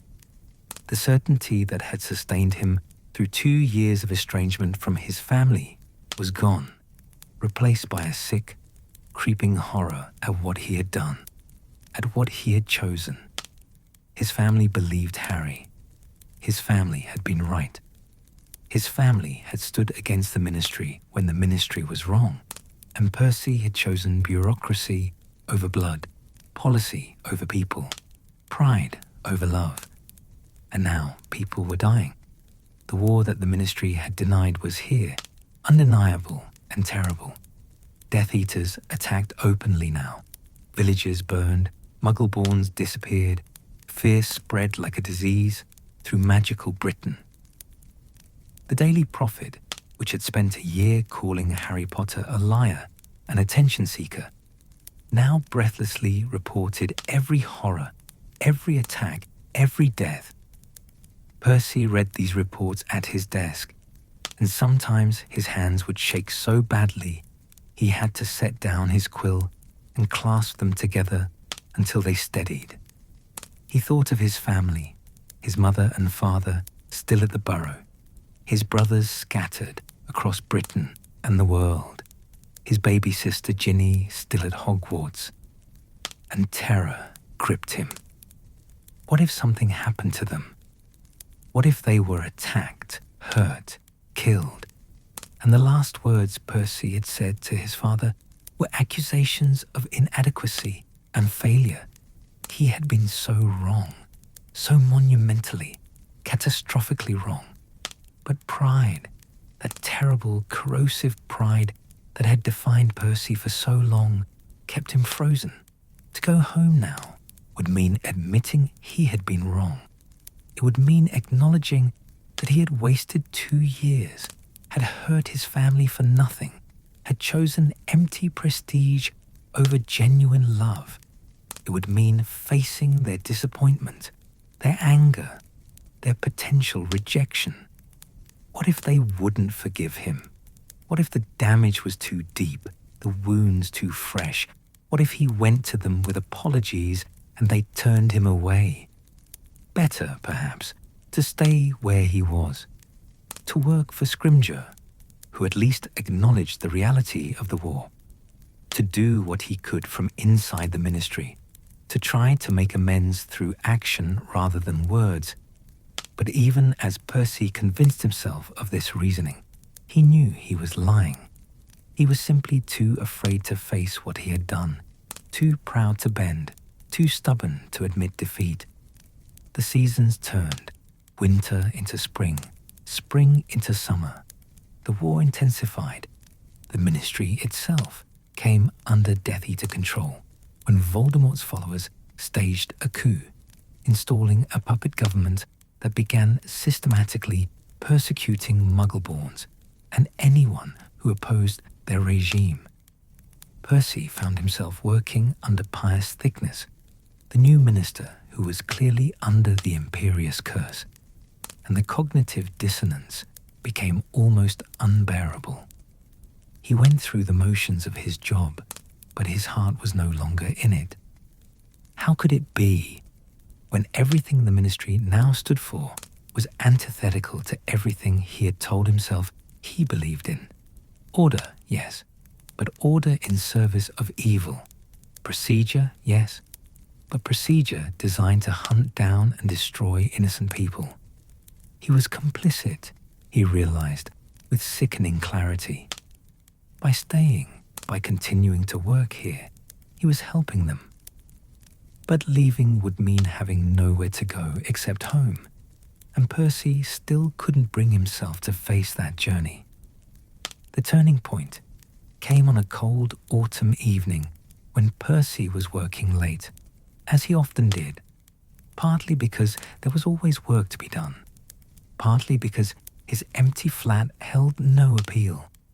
He was filing reports about Muggle-born registration when he noticed a name on one of the forms. A girl he had gone to Hogwarts with. A Hufflepuff who'd been kind to him once when he dropped his books in the corridor. She was being summoned for questioning, and Percy knew what that meant now. Questioning that would lead to imprisonment in Azkaban or worse. His hands froze on the parchment. This was real. This was happening. And he was helping it happen by filing these reports, by maintaining the system, by continuing to work in this ministry, as if it was still the institution he had devoted himself to. Percy stood up from his desk, the report still in his hands, and for the first time in years, he let himself feel the full weight of what he had done. Not just working for the wrong side, but abandoning his family while doing it, choosing pride over love, sacrificing relationships for a career that now filled him with shame. He thought of his mother, who had written him letters every week despite his cold responses. His father, who had been right about everything, but had never sent a cruel, "I told you so." His brothers, who despite their mockery had always been there for each other. Even the twins, with their endless pranks and their complete lack of respect for authority, had understood something Percy had missed. That some things mattered more than rules and advancement and other people's approval. That night, Percy went home to his flat and began to plan. He couldn't undo the past 2 years, couldn't take back the words he'd said or the choices he'd made, but he could choose differently going forward.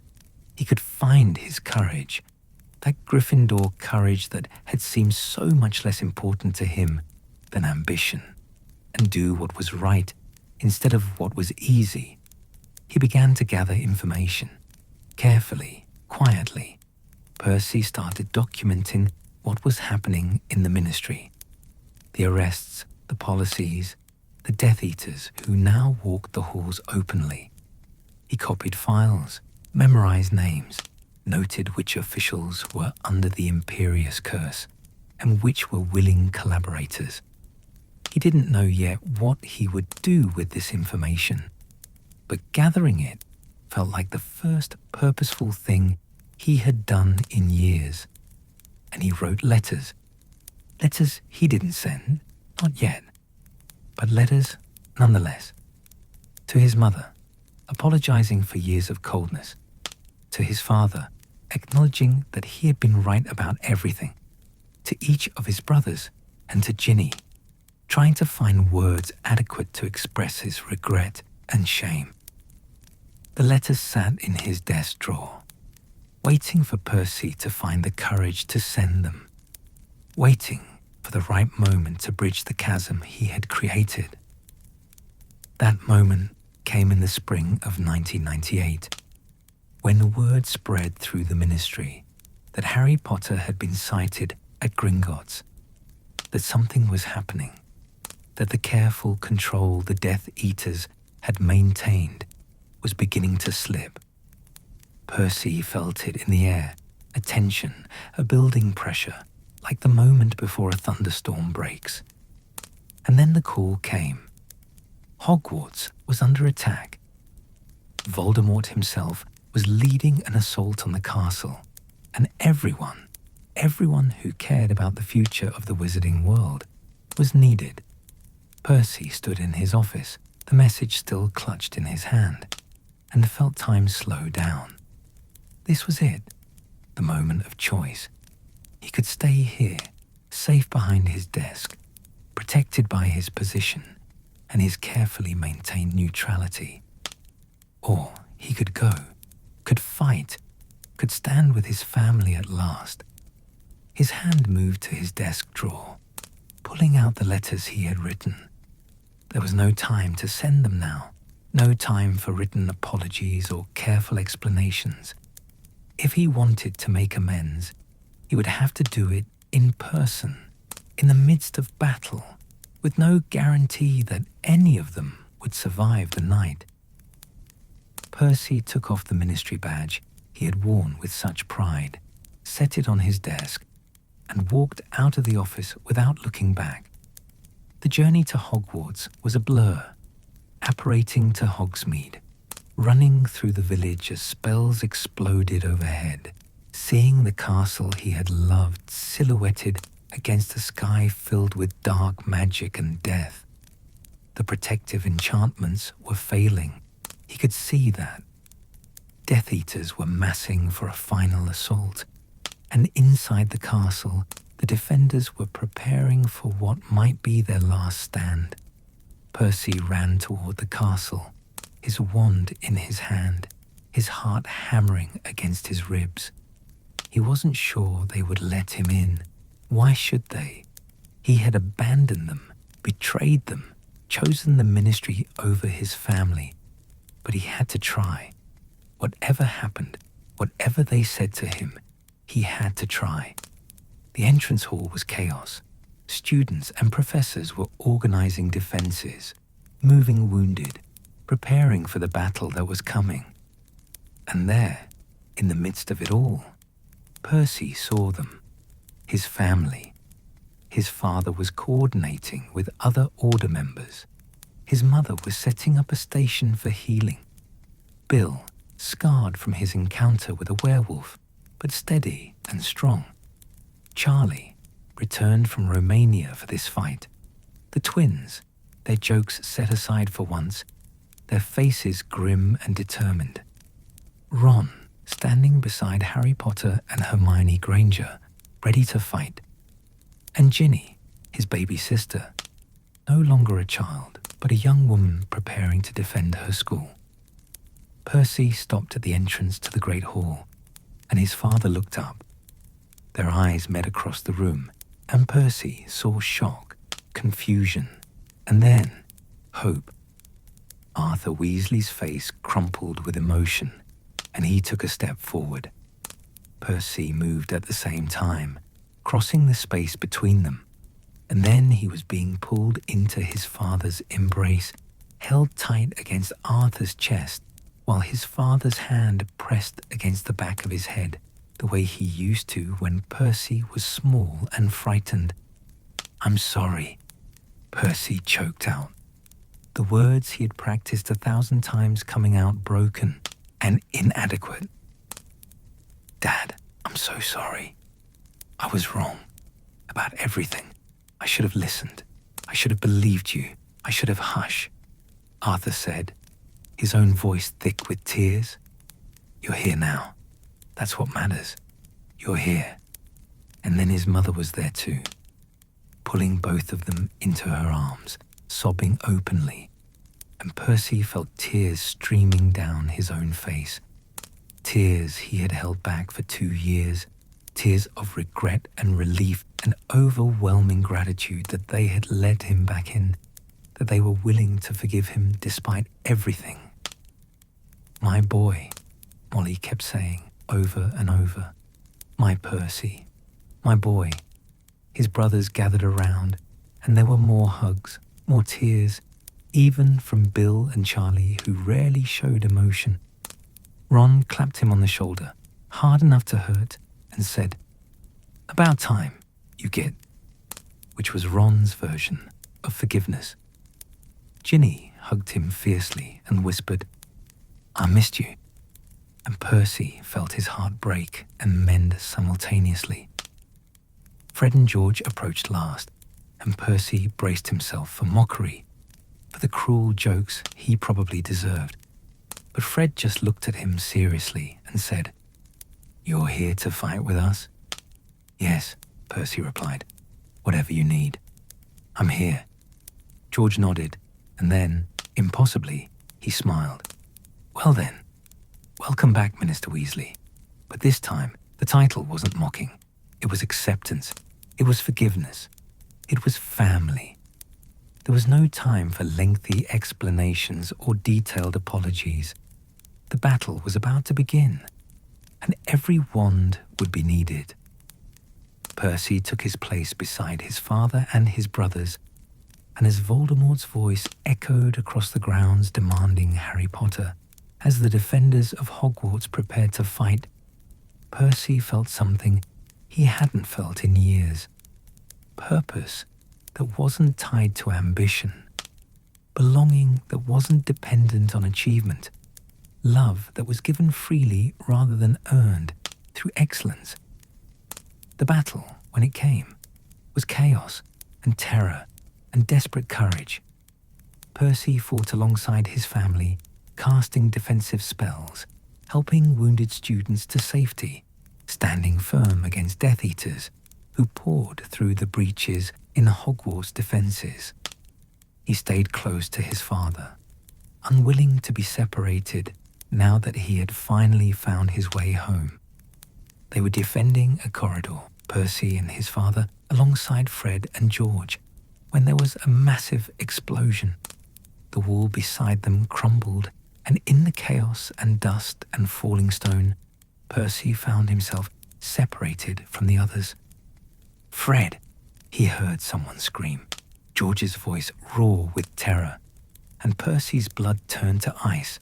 He fought his way through the debris, his lungs full of dust, his eyes streaming, and found them, George cradling Fred, whose eyes were open but unseeing, whose face was frozen in an expression of faint surprise, whose chest was still and would never move again. "No," Percy heard himself say, the word ripped from somewhere deep inside him. "No, no, no."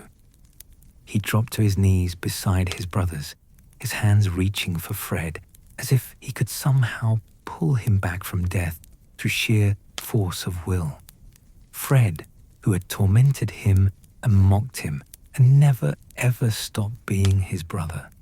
Fred, who was supposed to be invincible, who always had a joke ready, who should have had decades of life ahead of him. "He came back," George was saying, his voice hollow with shock. "Percy came back. He was just making a joke about it. And then..." Percy pulled Fred's body close, this brother he had dismissed as frivolous, whose importance he had never properly recognized until it was too late. He had 2 years of words he hadn't said, apologies he hadn't made, jokes he had been too pompous to laugh at. And now, Fred was gone, and Percy would carry that weight forever. But there was no time to grieve. The battle raged on, and other people needed protecting. Other lives could still be saved. Percy forced himself to stand, to pick up his wand, to keep fighting even though his heart was shattered. He stayed close to George, protecting his surviving twin brother with a ferocity he hadn't known he possessed, channeling his grief into determination that no one else he loved would die this night. When Voldemort finally called for a ceasefire, when the defenders retreated into the Great Hall to tend their wounded and count their dead, Percy helped carry Fred's body inside. They laid him out with the other fallen, and Percy stood beside him, one hand resting on his brother's still chest, while his family gathered close. "He came back," Arthur said, quietly, his arm around Percy's shoulders. Fred was happy about that. Before it happened, he said, "Percy's here. We're all together." He was making a joke, something about the minister, and he was laughing. It should have been a comfort, knowing Fred died happy, knowing he died with family around him. But Percy felt only crushing guilt. 2 years wasted. 2 years he could have spent with his brother, and instead he had been filing paperwork and defending the indefensible. "I'm sorry," Percy whispered to Fred, To all of them, I'm so sorry.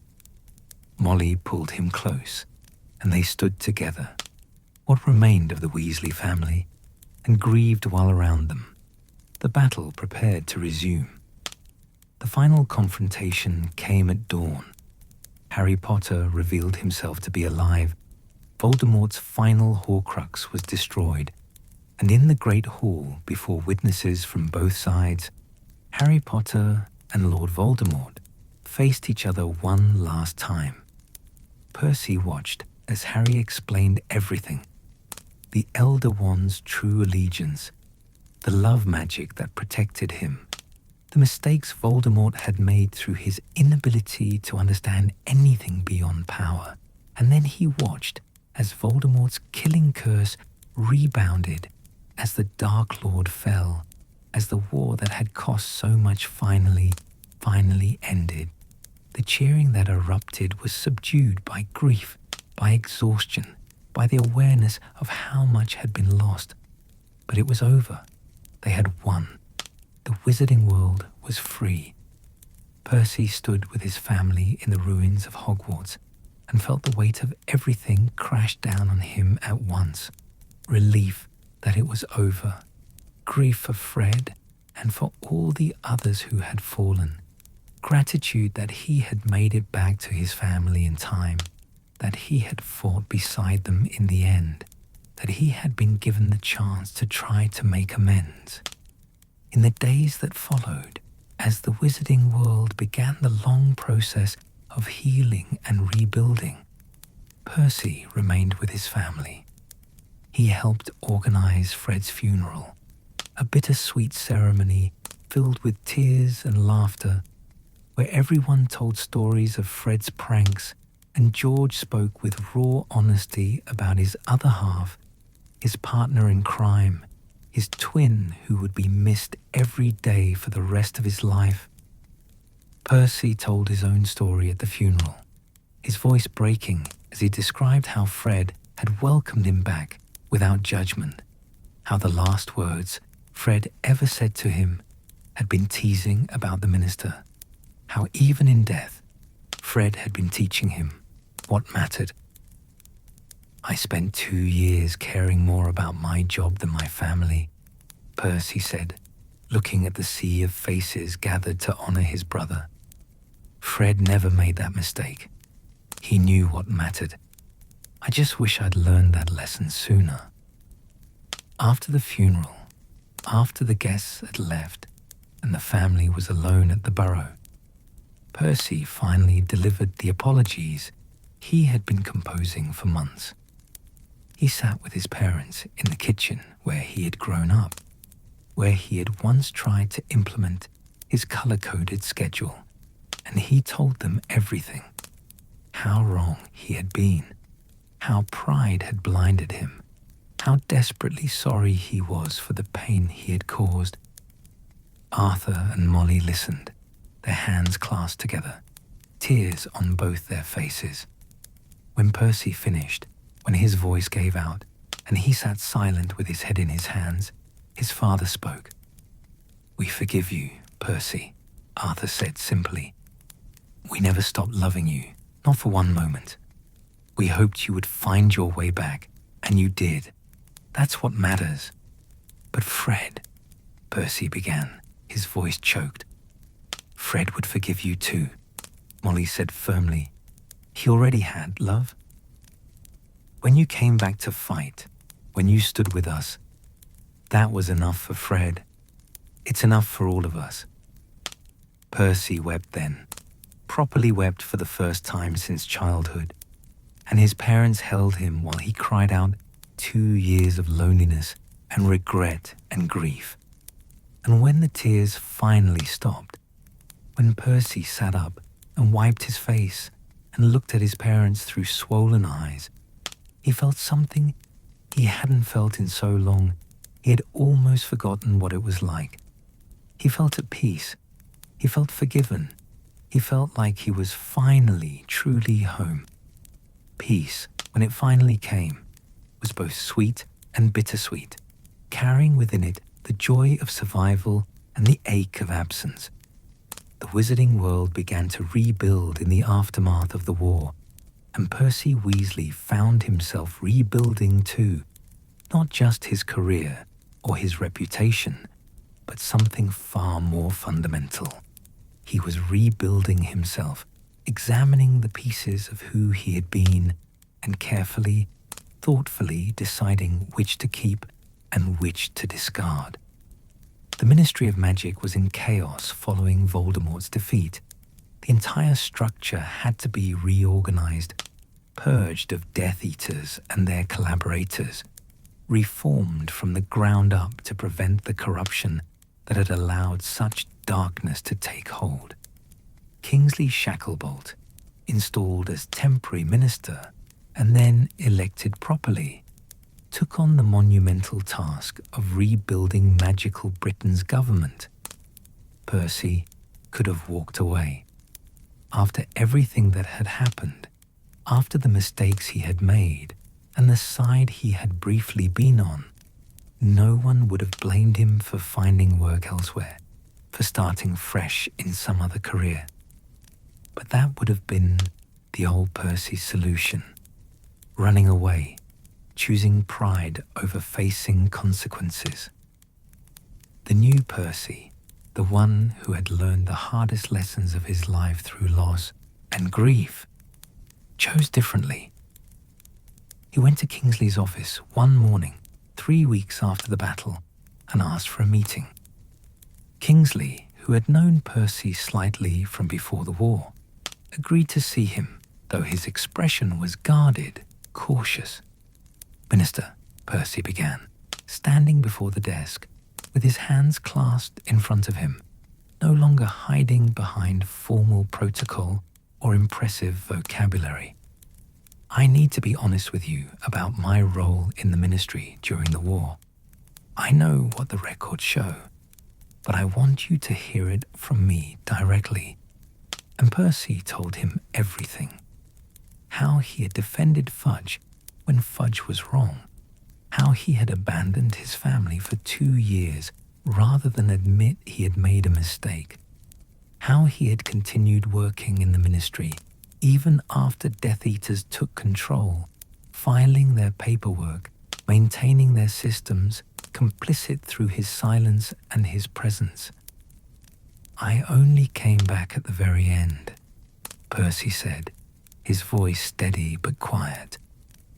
"I only found my courage when the battle was already upon us. I'm not trying to make excuses or minimize what I did. I just wanted you to know the truth before you make any decisions about my future here." Kingsley listened in silence, his fingers steepled beneath his chin, his expression thoughtful. When Percy finished, the minister was quiet for a long moment. "Why did you come back?" Kingsley finally asked. "What changed?" Percy thought about this carefully, wanting to give an honest answer rather than the answer he thought Kingsley wanted to hear. "I realized that everything I had been working for, prestige, advancement, respect, was empty without the people I loved. And I realized that the institution I had devoted myself to had become something evil, and by staying silent, I was helping that evil continue. I should have realized it sooner. I should have had the courage to act sooner. But I didn't." "And now?" Kingsley asked. "What do you want now, Percy Weasley?" "I want to help rebuild," Percy said simply. "I want to use whatever skills I have, organization, attention to detail, knowledge of how the ministry functions, to create something better than what we had before. I don't expect a high position. I don't need prestige or recognition. I just want to be useful, to do work that matters, to spend my life making amends for the time I wasted defending the indefensible." Kingsley regarded him for another long moment, and then, slowly, he nodded. "The ministry needs people who understand how it works, who can help reorganize it from the inside. But more than that, It needs people who have learned from their mistakes, who understand the cost of choosing politics over principles. I'll give you a position, Percy. Not a glamorous one, but important work nonetheless. Reforming departmental procedures, ensuring proper oversight, helping to build systems that can't be as easily corrupted as the ones we had before. Interested? Yes, Percy said, relief flooding through him. Thank you, Minister. I won't let you down. See that you don't, Kingsley replied, but his tone was not unkind. And Percy, welcome back to the right side. Percy's new position was indeed unglamorous. Assistant to the head of the Department of Magical Law Enforcement, working on procedural reform. No prestige, no access to power, no impressive title to make him feel important. Just quiet, meticulous work, the kind of behind-the-scenes organization that made institutions function properly. And Percy discovered, to his surprise, that he didn't mind at all. The work was satisfying in a way his previous positions had never been, because now he understood what it was for. Every procedure he helped design, every safeguard he put in place was meant to protect people, to prevent the kind of abuses that had flourished under Voldemort's regime. He wasn't working to advance himself anymore. He was working to build something better, something that would outlast him. His co-workers were initially wary of him.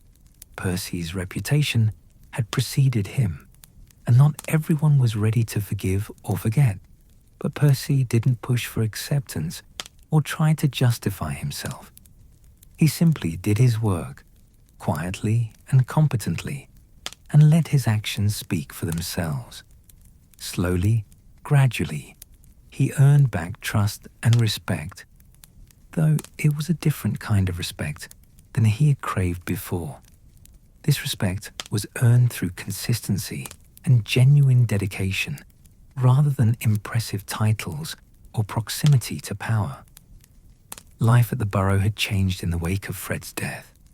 The house felt emptier, quieter, with a Fred-shaped hole that nothing could fill.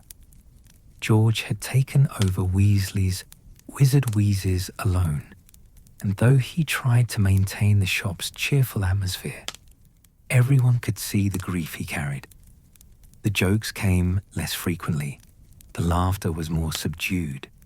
The twin, who had always been half of a pair, was now learning to be whole on his own. Percy visited the Burrow every Sunday without fail. It became his ritual, his anchor, the thing that reminded him what mattered. He would arrive in time for lunch, help his mother in the kitchen, really help, not just hover awkwardly as he used to, and spend the afternoon with his family. Sometimes they played Quidditch in the garden, with Percy gamely attempting to participate, despite his complete lack of athletic ability. Sometimes they just sat around the table and talked, sharing stories, making plans, simply being together. At first, Percy struggled with these visits. The guilt over Fred's death weighed heavily on him, and being in the Burrow where Fred's absence was so keenly felt was painful. He would catch himself looking for Fred in doorways, listening for his voice among the others, expecting a prank that would never come. George, surprisingly, was the one who helped Percy through this. One afternoon, several months after the battle, George found Percy standing alone in the garden, staring at the gnomes with an expression of profound sadness. "You're doing it again," George said, sitting down on the grass beside him. "Doing what?" Percy asked. "Beating yourself up," George replied. "I can see it on your face. You're thinking about Fred, about 2 years you weren't here, about how you should have come back sooner." Percy said nothing, which was confirmation enough. Fred wouldn't want that. George continued, plucking at the grass. He'd tell you to stop being such a pompous git and move on. Actually, knowing Fred, he'd probably have made a joke about it. Something about how at least your absence made his prank stand out more without your constant rules and regulations providing contrast. Despite himself, Percy felt a small smile tug at his lips. That does sound like something he'd say. Fred forgave you the moment you walked into that castle, George said, his voice serious now. You were there when it mattered. You fought beside us. That's what Fred cared about, not the 2 years before. And I forgive you too, in case you were wondering. We all do. The only person still punishing you is yourself. Percy felt his throat tighten with emotion. I just wish I had those 2 years back. I wish I had more time with him. We all wish that, George said quietly. But we can't have it. What we can have is making sure his memory is honored, making sure we live the kind of lives he'd be proud of. And Fred would be proud of you now, Percy. He really would. Those words from the brother Percy had tormented with his rule following and his disapproval meant more than George could possibly know. They lightened something in Percy's chest, made it a little easier to breathe, a little easier to forgive himself. The seasons turned, and gradually, the acute grief softened into something more bearable, a constant ache rather than a crushing weight. The Weasley family learned to laugh again, to celebrate, to move forward while still carrying Fred's memory with them. Percy's relationship with his other siblings also began to heal. Ron, who had become something of a war hero alongside Harry and Hermione, would tell Percy stories about their adventures, and Percy would listen with genuine interest rather than dismissive superiority. Bill and Fleur welcomed him to Shell Cottage for dinners, and Percy learned to relax around his oldest brother, to ask for advice instead of pretending he had all the answers. Charlie returned to Romania eventually, but he and Percy exchanged letters regularly, real letters, full of actual conversation rather than stiff formality. Ginny, who had survived the war and was now playing professional Quidditch, seemed to have forgiven Percy most easily of all. You came back, she told him simply, when he tried to apologize for abandoning the family. That's what matters. You were brave enough to admit you were wrong. That's harder than people think. It was through Ginny, actually, that Percy met Audrey. Ginny had invited Percy to one of her matches, the Holyhead Harpies versus the Kenmare Kestrels, and Percy had attended, still not particularly interested in Quidditch, but wanting to support his sister. During halftime, while getting tea from a concession stand, he quite literally bumped into a woman carrying a program and a cup of hot chocolate. "Oh," she exclaimed, as hot chocolate sloshed onto both of them. "I'm so sorry. I wasn't watching where I was going." No, entirely my fault," Percy said, pulling out his wand to clean them both off with a quick scourgify. "Are you all right?" "Fine, just embarrassed," she said with a laugh. And when Percy looked at her properly, he felt something in his chest flutter, in a way it hadn't in years.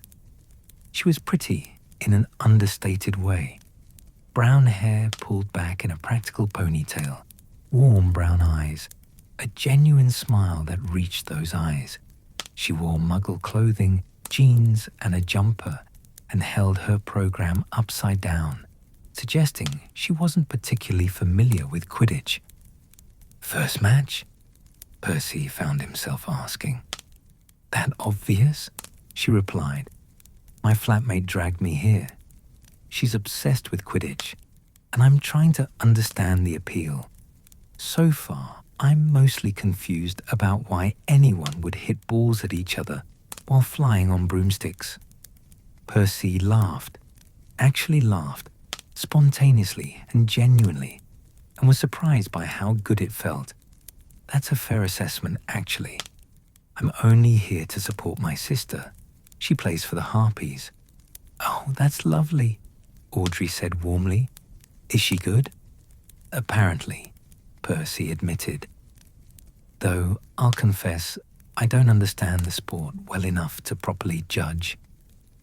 They ended up sitting together for the second half of the match, with Percy attempting to explain the rules, and Audrey asking questions that made him think about Quidditch in ways he never had before. When the match ended, with the Harpies winning, much to Ginny's delight, Audrey turned to him and said, "This was fun. Would you maybe want to get coffee sometime, without the Quidditch?" Percy, who had never been particularly smooth with social interactions, managed to say yes without fumbling too badly, and they exchanged contact information. As he watched her walk away to find her flatmate, Ginny appeared at his elbow with a knowing grin. "Who was that?" she asked innocently. "Just someone I met," Percy replied, trying and failing to keep the smile off his face. "Uh-huh," Ginny said. "You're blushing, Percy. I didn't know you still could." "I am not," Percy began, but Ginny was already laughing, pulling him into a one-armed hug. "I'm happy for you," she said sincerely. "You deserve this. You deserve to be happy." Percy's courtship with Audrey was nothing like his relationship with Penelope had been. Where he and Penelope had bonded over ambition and career goals, he and Audrey connected over simpler things: books they'd both read, places they wanted to travel, the small joys of everyday life. Audrey worked in a Muggle bookshop and had only a passing familiarity with the wizarding world, which Percy found refreshing. She didn't care about his ministry position or his family's history or the mistakes he'd made during the war. She liked him for who he was now, a somewhat awkward, deeply sincere man who was trying his best to be better than he'd been before. He told her about Fred early in their relationship, about the 2 years he'd wasted and the brother he'd lost and the guilt he still carried. Audrey listened without judgment, and when he finished, she simply took his hand and said, "We all make mistakes, Percy. What matters is what we do after, and you've spent every day since trying to make amends. That's not nothing." They dated for 2 years before Percy proposed, and the proposal was characteristically Percy, carefully planned, slightly awkward, but deeply heartfelt. He took her to Hogwarts, where Headmistress McGonagall had given him special permission to visit, and proposed in the library, where he'd spent so much time as a student. "This place taught me a lot," Percy said, down on one knee with the ring box open in trembling hands. "But it took me far too long to learn the most important lessons. You've taught me those lessons, Audrey. You've shown me that there's more to life than achievement and recognition.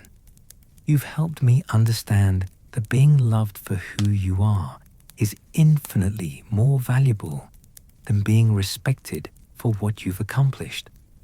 Will you marry me?" Audrey said yes through happy tears, and they were married the following spring in a ceremony at the Burrow, surrounded by the entire Weasley family and a collection of friends from both the magical and Muggle worlds. George served as Percy's best man and managed to get through his speech without crying, though it was a close thing when he mentioned that Fred would have loved Audrey and would definitely have pranked Percy during the ceremony if he'd been there. "So I'm doing it for him," George announced, and suddenly Percy's dress robes turned bright pink with orange polka dots.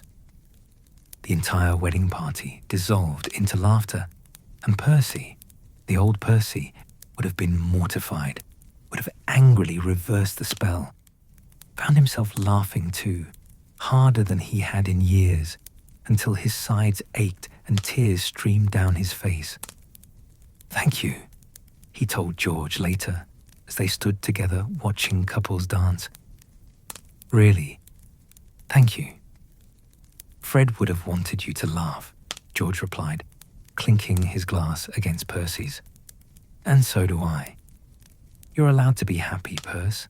Stop feeling guilty about it." Percy and Audrey's first daughter, Molly, was born 2 years later. Percy held his newborn daughter in his arms and felt his heart expand in ways he hadn't known were possible.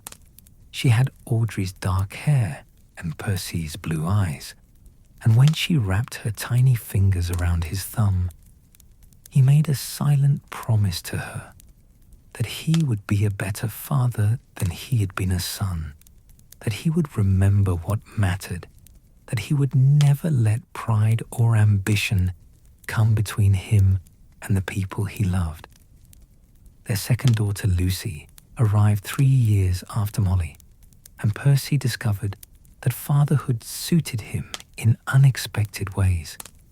He was patient with his daughter's questions, gentle with their fears, enthusiastic about their interests, even when they made no sense to him.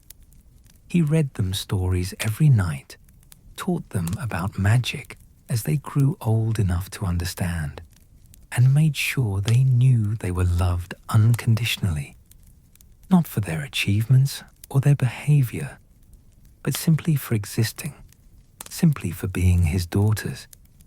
"You're a good father," Audrey told him one evening as they watched Molly and Lucy play in the garden of their modest but comfortable home. "I'm trying," Percy replied. "I'm trying to be better than I was." "You already are," Audrey said, kissing his cheek. "You already are." Percy's career at the ministry continued steadily, if unspectacularly. He was promoted a few times over the years, but he never chased advancement the way he once had.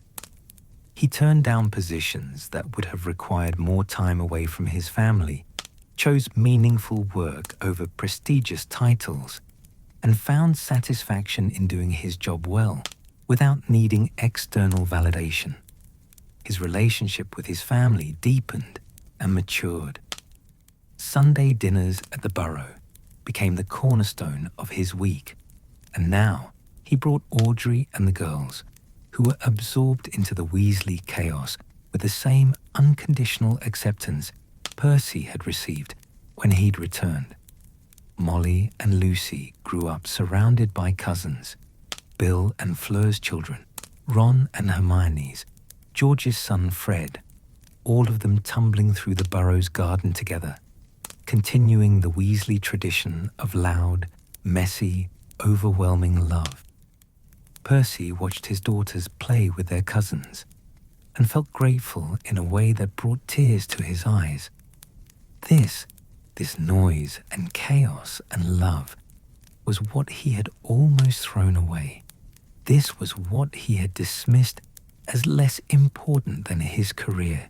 He had been such a fool, and he spent every day being thankful that he had been given the chance to realize it, to change, to come home. He told stories about Fred to his daughters as they grew older, wanting them to know the uncle they would never meet. He told them about Fred's pranks, his jokes, his bravery, his loyalty. He told them about the mistake he had made, about the 2 years he had wasted, about the importance of family and love and being brave enough to admit when you were wrong. "Did Uncle Fred forgive you?" Molly asked once, when she was about 8 years old and Percy had been telling her about the war.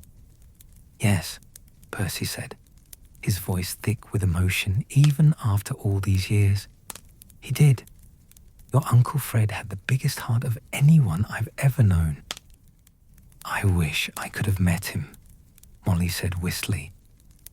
Me too, sweetheart, Percy replied, pulling her close. Me too.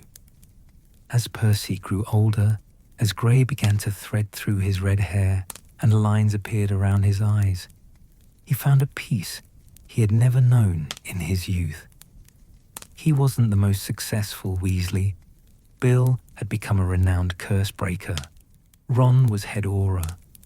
Ginny had captained the Holyhead Harpies to 3 league championships.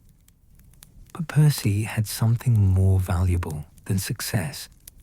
He had love and family and the knowledge that he had learned his lessons and become a better man because of them. He never forgot Fred, never stopped carrying that grief, but he learned to carry it alongside joy rather than letting it consume him. At family gatherings, someone would inevitably tell a Fred story, and they would laugh and sometimes cry, and Percy would add his own memories, no longer afraid to show emotion, no longer hiding behind rigid control. On the anniversaries of the battle, Percy would visit Fred's grave with George, and they would sit together in comfortable silence, 2 brothers who had once been so different but had been brought closer through loss and love. George usually brought one of his new products to show Fred. He'd want to know what I'm working on, George would say, and Percy would talk about his daughters, about work, about life continuing in the way Fred would have wanted it to. I think about what you said, Percy told George one year as they sat by Fred's grave, about how Fred would be proud of me now. I hope that's true. It is true, George said firmly. You came back, Percy. You learned what mattered. You built a good life. Fred would be proud, and so am I. Percy's legacy in the wizarding world was quiet but meaningful. He helped reshape the ministry into something more accountable, more resistant to corruption, more focused on serving magical citizens rather than wielding power over them. The procedures he designed, the safeguards he implemented, the reforms he championed, these weren't flashy or dramatic, but they made a real difference. Years after his retirement, ministry employees would still refer to Weasley protocols when discussing proper procedure and ethical governance. But his real legacy was simpler and more profound. He had learned that love matters more than achievement, that family is more valuable than prestige, that admitting you're wrong takes more courage than pretending you're right. He had learned these lessons the hard way, through loss and grief and years of regret, but he had learned them, and he spent the rest of his life living those lessons, teaching them to his daughters, embodying them in every choice he made. As Percy entered his later years, as retirement approached, and his daughters grew into women with lives and families of their own, he would sometimes sit in the garden of his home with Audrey beside him and reflect on the path his life had taken. The ambitious young man who had valued power and position above all else seemed like a stranger now, someone Percy could barely recognize. "Do you have regrets?" Audrey asked him once as they watched the sunset paint the sky in shades of gold and rose. Percy thought about this carefully, as he thought about most things. "Yes," he said finally. "I regret the 2 years I wasted. I regret not being there for Fred. I regret the pain I caused my family. But I don't regret who I've become because of those mistakes. I don't regret the life we've built together. I don't regret learning what truly matters, even though it took me far too long to figure it out." "That's a good answer," Audrey said, taking his hand. That's a very good answer. And so the years passed, gentle and inevitable as the turning of seasons, and Percy Weasley, ambitious boy, prideful young man, humbled and redeemed through loss, lived out his days surrounded by the love he had once nearly thrown away. He was content, he was grateful, and he was home. And so the years passed, each one a gentle gift, and Percy Weasley grew old in the way that good men do, with grace, with wisdom earned through hardship, and with a heart that had been broken and mended and was all the stronger for it. The wizarding world continued to turn, seasons cycling through their eternal dance, and Percy watched it all with the quiet contentment of someone who had finally learned what mattered. His hair, once the bright Weasley red that had marked him as part of that boisterous, beloved family, faded to a softer shade threaded liberally with silver and white. Lines appeared around his eyes, not just from age, but from years of genuine laughter, from smiling at his grandchildren, from the kind of happiness that leaves its mark on a face in the most beautiful way. He retired from the ministry at 65 after more than 4 decades of service. There was a small ceremony, nothing grand or ostentatious. Percy had specifically requested it be kept simple. His colleagues gathered in a conference room, and the current minister made a brief speech about Percy's contributions to ministry reform, about the integrity and dedication he had brought to his work, about the example he had set for younger employees. Percy Weasley, the minister said, has shown us that true service isn't about power or prestige. It's about showing up every day and doing the work that needs to be done, whether anyone notices or not. The ministry is better because of him, and we're grateful for his years of service. Percy stood to accept his retirement plaque, and as he looked out at the gathered crowd, some of whom had worked with him for decades, he thought about the young man he had been when he first entered these halls. That boy who had been so desperate to be important, to be recognized, to matter. If he could go back and speak to that younger version of himself, what would he say? Slow down, Percy thought. You're already enough. You don't need to prove anything. The people who love you for who you are, not for what you achieve. Hold on to that. Don't let go of it for anything. But perhaps that younger Percy had needed to learn those lessons the hard way. Perhaps some wisdom could only be earned through mistakes and loss and the long, painful journey back to understanding what truly mattered. The Burrow, that crooked, impossible, wonderful house that had been the center of Weasley family life for generations, had become something of a monument by Percy's later years. Arthur and Molly had both passed on. Arthur at 87, peacefully in his sleep after a long, happy life, and Molly 2 years later, her heart simply deciding it was time to join her husband.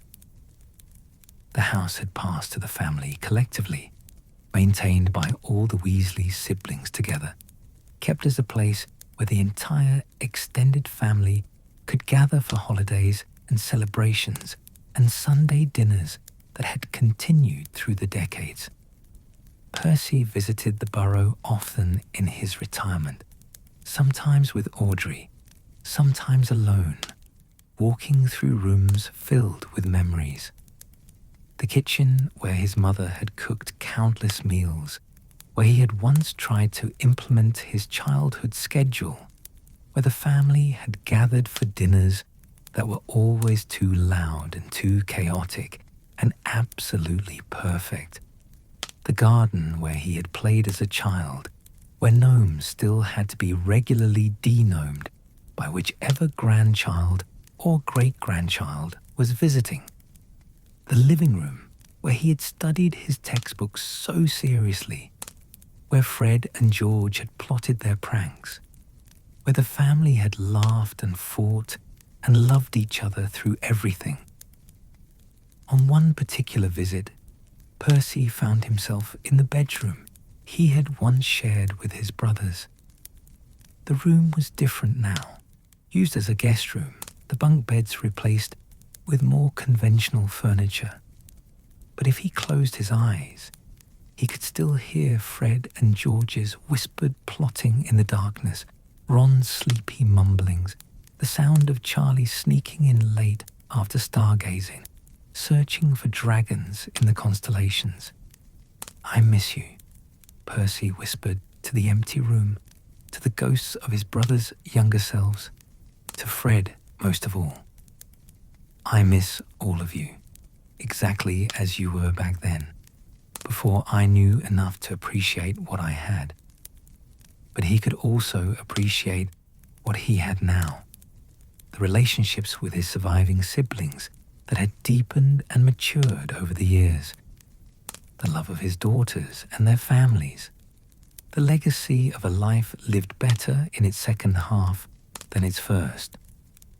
George was in his 70s now, his red hair gone completely white, his face deeply lined but still capable of that mischievous grin that had never quite disappeared even after Fred's death. Weasley's Wizard Wheezes had become a wizarding institution with branches in several countries, and George had trained a new generation of pranksters to carry on the work he and Fred had started.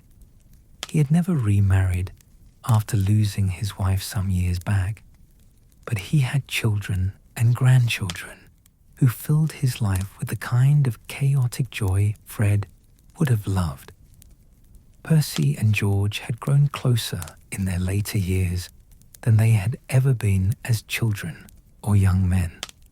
They met for lunch once a month, and their conversations ranged from the profound to the ridiculous, discussing philosophy one moment, arguing about whether a particular prank was genius or merely silly the next. George still teased Percy, but the mockery had softened into affection, and Percy had learned to laugh at himself, to see the humor in his own seriousness. "You know what Fred would say if he could see us now?" George asked once, as they sat in the Three Broomsticks over butterbeers. Two old men getting along like we're actual friends instead of just brothers forced to tolerate each other. "What would he say?" Percy asked, smiling because he could already imagine it. "He'd say, 'It's about time you pulled the stick out of your—'" George paused, grinning. "Well, you know," and he'd be right. "You're much more tolerable now that you've learned to laugh, Percy." "I had a good teacher," Percy replied, and George's eyes grew bright with emotion that he blinked away quickly, raising his butterbeer in a silent toast to the brother who wasn't there, but who was always, somehow, still present. Ron had become head of the Aura department and had served with distinction before retiring a few years before Percy. He and Hermione had raised two children, Rose and Hugo, who were now adults with families of their own.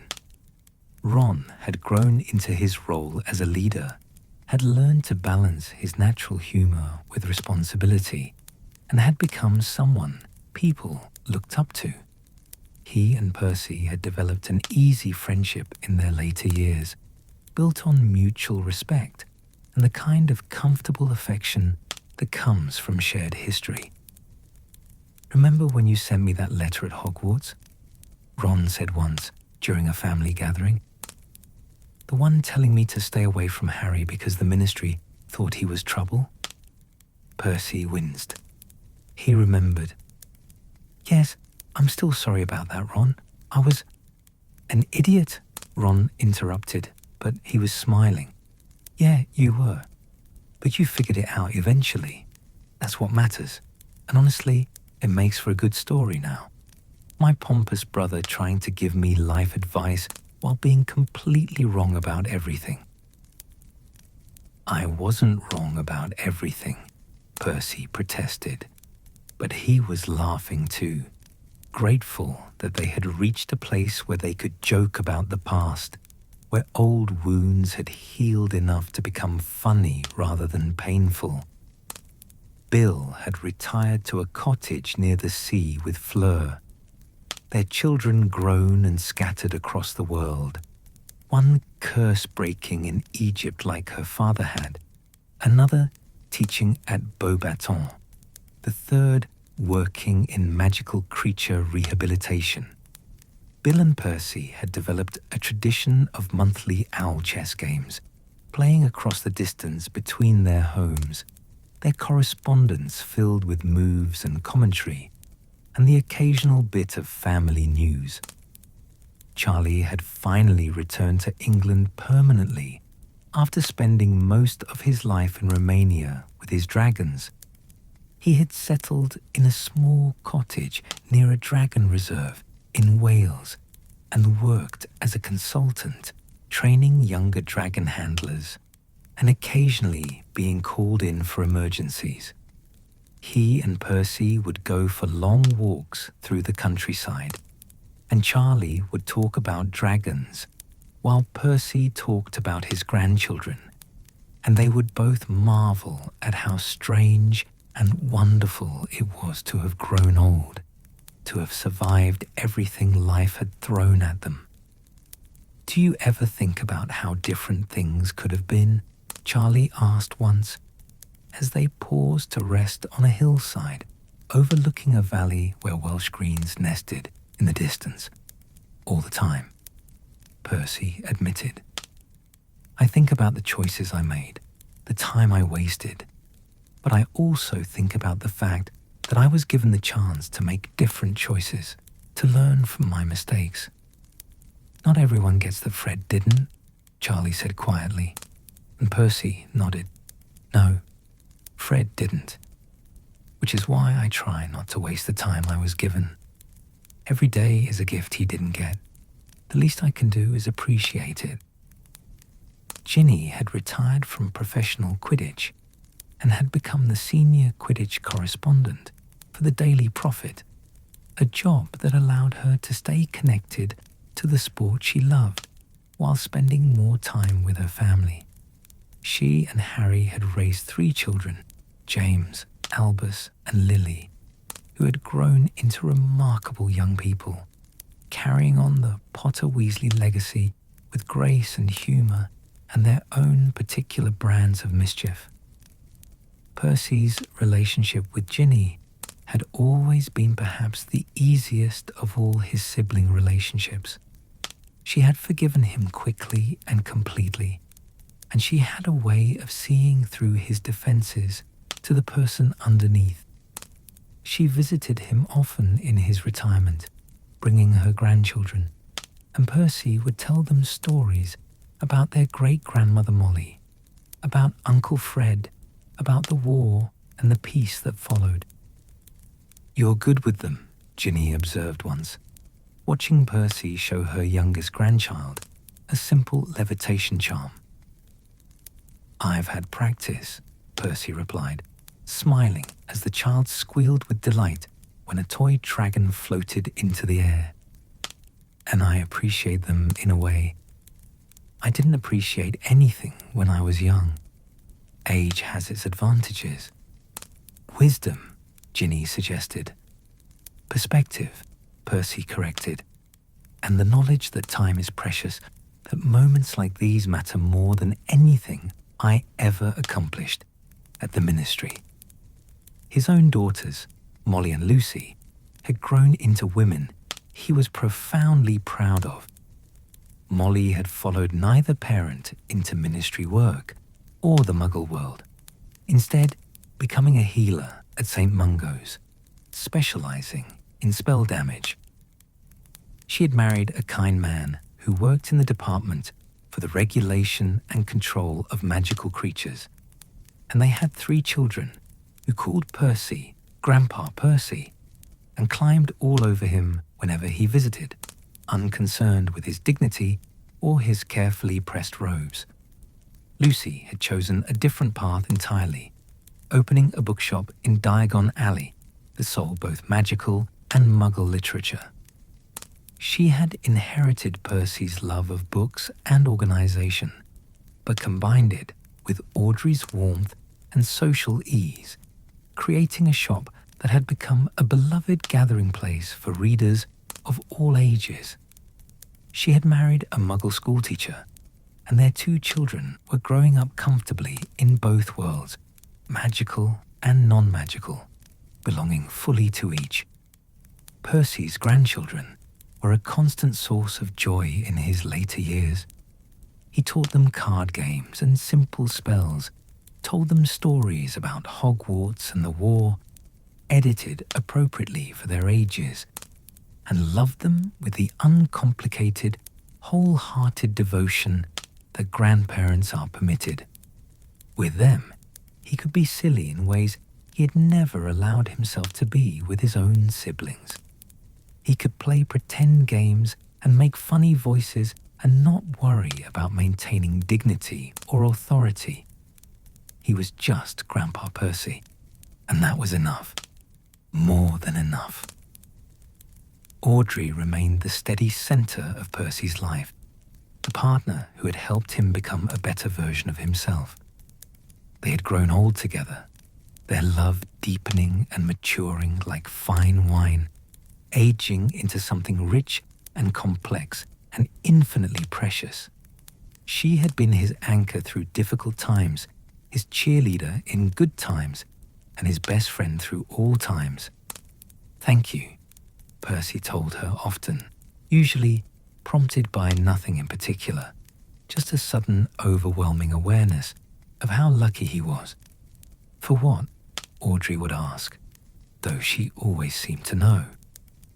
"For loving me," Percy would say, "for helping me learn how to be happy, for giving me a life I never could have imagined when I was young and foolish, and so certain I knew what mattered." "You're welcome," Audrey would reply, kissing his cheek. "Though you did most of the work yourself. I just reminded you who you really were beneath all that armor you'd built up." In his 80s, Percy began to slow down in the way that all people eventually do. His steps became more careful, his energy less boundless, his need for afternoon naps more pressing. But his mind remained sharp, and his heart remained open, and he approached aging with the same determination he had once brought to academic achievement, as something to be done well, with grace and dignity, and as much humor as he could muster. He spent his days reading, tending a small garden that Audrey had taught him to love, writing letters to his far-flung family members, and playing with his great-grandchildren when they visited. He had taken up painting as a hobby, something he had never imagined doing in his youth, and discovered he had a modest talent for watercolors. His subjects were usually simple: the burrow at sunset, the view from his garden, portraits of his family members. He gave these paintings as gifts, and they were treasured not for their artistic merit, but for the love evident in every brushstroke. One autumn afternoon, as golden leaves drifted past the windows and the sun painted everything in shades of amber and gold, Percy sat in his favorite chair with a photo album open on his lap. The photos, magical and moving, showed the chronicle of his life, his parents, young and laughing, his siblings in various stages of growth, Fred's face, forever frozen at the age he had been when he died, winking and waving from dozens of photographs, his own wedding day, his daughters as babies, then children, then women, grandchildren and great-grandchildren, multiplying across the pages. Audrey came to sit beside him, and together they looked through the album in comfortable silence. "It was a good life," Percy said finally. "Despite everything, the mistakes, the losses, the years I wasted, it was a good life." "It was a wonderful life," Audrey corrected gently. "And it's not over yet." "No," Percy agreed, smiling. "Not yet. But when the end did come, some years later, it came peacefully.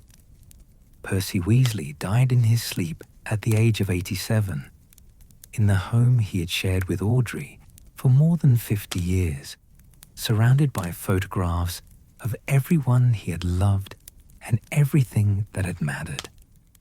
Audrey was beside him, holding his hand, and his last conscious thoughts were of gratitude for his family, for his wife, for the second chance he had been given, for having learned, finally, what truly mattered. The funeral was held at the Burrow, as all Weasley funerals were. The entire extended family gathered, children, grandchildren, great-grandchildren, in-laws and friends and colleagues who had known Percy through his long life. The house was full to bursting, just as it had been in Percy's childhood, and the air rang with voices and laughter and tears, with stories being shared and memories being honored. George spoke at the funeral, his own voice wavering but strong. "Percy was my brother," he said, "and for a long time we didn't understand each other at all. He thought I was frivolous, and I thought he was pompous. And we were both right, and we were both wrong, because Percy had the courage to change, to admit when he was wrong, to come back to us even when it must have been terrifying. And that's the Percy I'll remember, not the stiff, rule-following prefect, but the man who learned that love matters more than pride, that family matters more than career, that being brave enough to say, 'I'm sorry,' is harder than any other kind of courage." Others spoke too, his daughters, his brother Ron, colleagues from the ministry, friends from his later years. Each one painted a picture of Percy in his various roles: devoted father, loyal brother, dedicated public servant, loving grandfather, faithful husband, true friend. But perhaps the most moving tribute came from his oldest granddaughter, Molly's eldest child, who was named Ginevra after her great-aunt, but called Ginny by everyone who loved her. She was 17, on the cusp of adulthood, and she spoke with the particular wisdom of the young who have been listening carefully to their elders. "Grandpa Percy used to tell me," young Ginny said, her voice clear despite her tears, "that he made a lot of mistakes when he was younger. He said he wasted time caring about the wrong things, and that it took him too long to figure out what really mattered. But he also said that everyone makes mistakes, and the important thing is what you do after. Do you let the mistakes define you, or do you learn from them? Do you stay stuck, or do you change?" She paused, looking at the crowd of family members gathered to honor Percy's memory. Grandpa Percy changed. He learned. He spent the rest of his life being the person he wished he'd been all along. And he taught all of us, me and my siblings and cousins and everyone who knew him, that it's never too late to become better, to choose love over pride, to come home. There was not a dry eye in the Burrow when she finished speaking. Percy was buried in a small cemetery near the Burrow, in a plot beside the graves of his parents, and not far from Fred's. The headstone was simple, bearing only his name, his dates, and a quote chosen by his family. He came home, and that was enough. In the days and weeks and months after Percy's death, his legacy became clear. The ministry renamed its procedural ethics office in his honor. His grandchildren and great-grandchildren told stories about him, keeping his memory alive. The borough maintained a room as a sort of informal museum to the Weasley family, and Percy's belongings were there alongside everyone else's. His head boy badge, some of his watercolor paintings, letters he had written over the years, photographs of his family. But his truest legacy was simpler and more profound than any memorial or dedication. It lived in the choices his descendants made, in the lessons they had learned from watching him change and grow. It lived in the understanding that pride could be overcome, that mistakes could be forgiven, that love was always worth choosing over anything else. The Weasley family continued, generation after generation, carrying forward the legacy not just of bravery and loyalty that had always defined them, but also of the particular kind of courage it took to admit when you were wrong, to choose humility over pride, to come home even when the journey was difficult.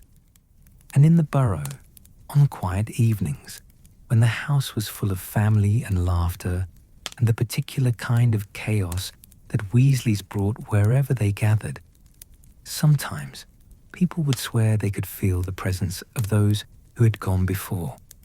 Arthur and Molly, watching over their descendants with pride. Fred, undoubtedly planning some cosmic prank. And Percy, quiet and content. Finally at peace with himself and his choices. Finally home in every sense of the word.